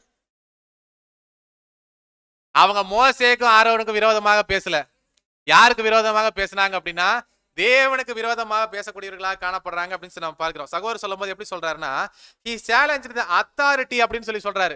கர்த்தத்துவத்தை அந்த இடத்துல என்ன பண்றாங்க? எதிர்த்து நிற்கக்கூடியவர்களாக காணப்படுறாங்க அப்படின்னு சொல்லி நம்ம பார்க்கிறோம். சோ இந்த செகண்ட் டெத் வகுப்பார் பண்ணக்கூடிய மிகப்பெரிய விஷயம் என்ன அப்படின்னு சொல்லி நம்ம பார்க்கும்போது கர்த்தத்துவத்தை அசட்டை பண்றதுக்கு கொஞ்சம் கூட என்ன பண்ண மாட்டாங்களாமா? யோசிக்கவே மாட்டாங்க அப்படின்னு சொல்லி நம்ம பார்க்கிறோம். சோ பாருங்க, இந்த விஷயங்களை எல்லாம் அவங்க செஞ்சுட்டு கடைசியில என்ன பண்ணுவாங்க அப்படின்னும் போது அவங்களுக்குள்ள இருக்கக்கூடிய அந்த விசுவாச குறைச்சலை வெளியில எடுத்து காட்டக்கூடியவர்களாக காணப்படுவாங்க. ரீப்ரிண்ட் 4047 வாசிங்க.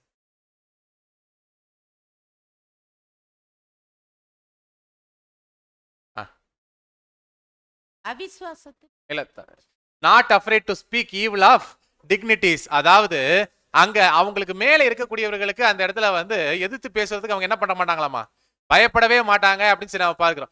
அவங்களுக்கு மேல இருந்து யாராவது ஒருத்தர் சத்தியங்களை நீங்க இப்படி செய்யுங்க அப்படி செய்யுங்கன்னு சொல்லி சொன்னா அவங்களுக்கு பயப்படாம எதிர்த்து நின்று பேசி நாங்க இப்படிதான் செய்வோம்னு சொல்லி சொல்லக்கூடிய ஒரு வகுப்பாராக இவங்க காணப்படுறாங்க அப்படின்னு சொல்லி நம்ம பார்க்கிறோம். இது அவிவிசுவாசத்தினுடைய ஒரு அத்தாட்சியாக அங்க காணப்படுதுன்னு சொல்லி சகோதரர் அங்க பேசக்கூடியவராக காணப்படுறாரு அப்படின்னு சொல்லி நம்ம பார்க்கிறோம். இறுதியான வசனங்கள் வாசிக்கலாம்.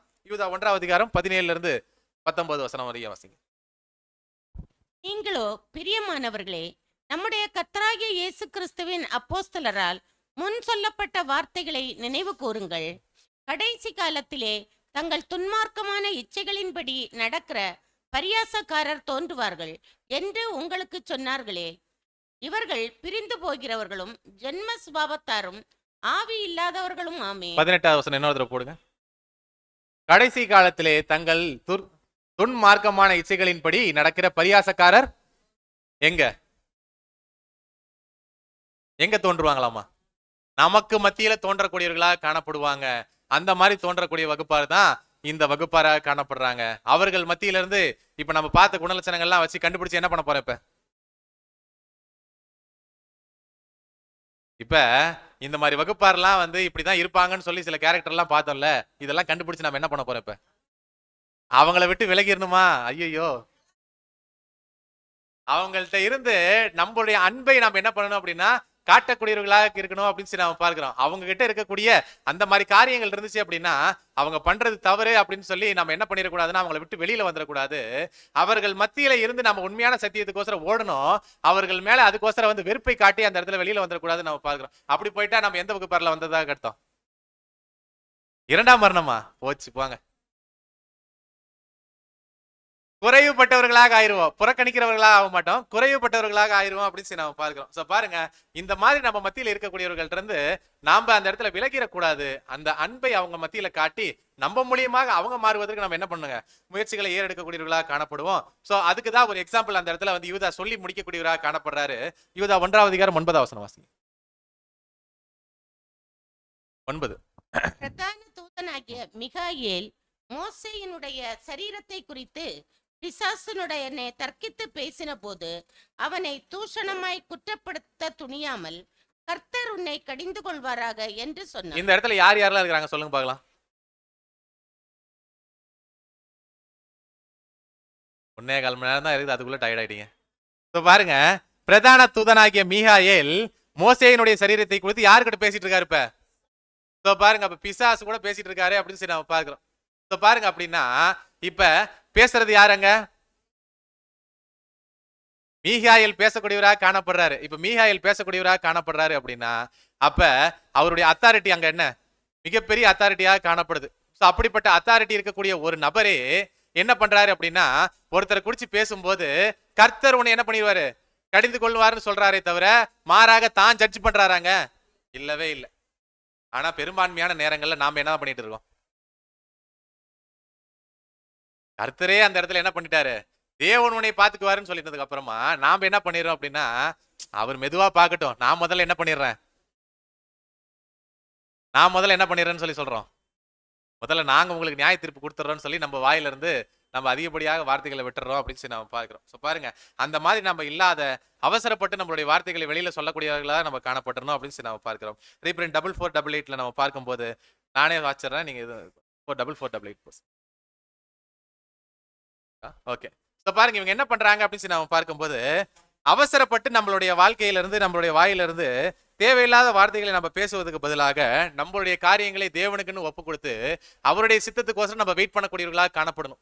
மாறாக நானா அந்த இடத்துல யோசிச்சு என்ன பண்ணிடக்கூடாது, எதையும் செஞ்சிடக்கூடாது. அவங்க அப்படி பண்ணிட்டாங்க பிரதர், நம்ம இந்த மாதிரி அமைதியா இருக்கிறது நல்லதா அப்படின்னு சொல்லி நம்ம என்னைக்குமே சொல்லிடக்கூடாது. அவர்களை தேவன் என்ன பண்ணிக்குவார், பாத்துக்குவார் அப்படின்னு சொல்லி நம்ம பார்க்கிறோம். இன்னொரு ரீப்ரிண்ட் வாசிக்கலாம், 2649.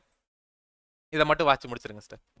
கிறிஸ்துவின் பள்ளியில் தேவ அன்பின் பூரணத்தை நோக்கி முன்னேறுவதற்கு மறுக்கிறவர்கள் நிச்சயமாகவே தங்களுக்குள்ள தெய்வீக திட்டத்தின் அறிவு சீக்கிரமாகவோ அல்லது பின்னரோ தங்களை விட்டு நழுவி போகும் என்று எதிர்பார்க்க கடவர்கள்.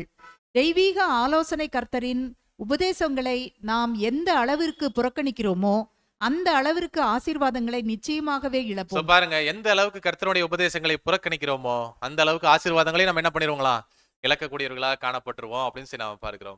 அப்ப இதுல இருந்து நம்ம வெளியில வரணும்னா ஒரே ஒரு விஷயம் தான், நம்ம கிட்ட என்னென்னலாம் குறைபாடுகள் இருக்குதோ அது எல்லாத்தையும் நம்ம என்ன பண்ணிடணுமா, விட்டுறணுமா. என்ன சொல்றாருன்னு பாருங்க கடைசியா, யோவான் 1ஆம் அதிகாரம் 9ஆம் வசனம்.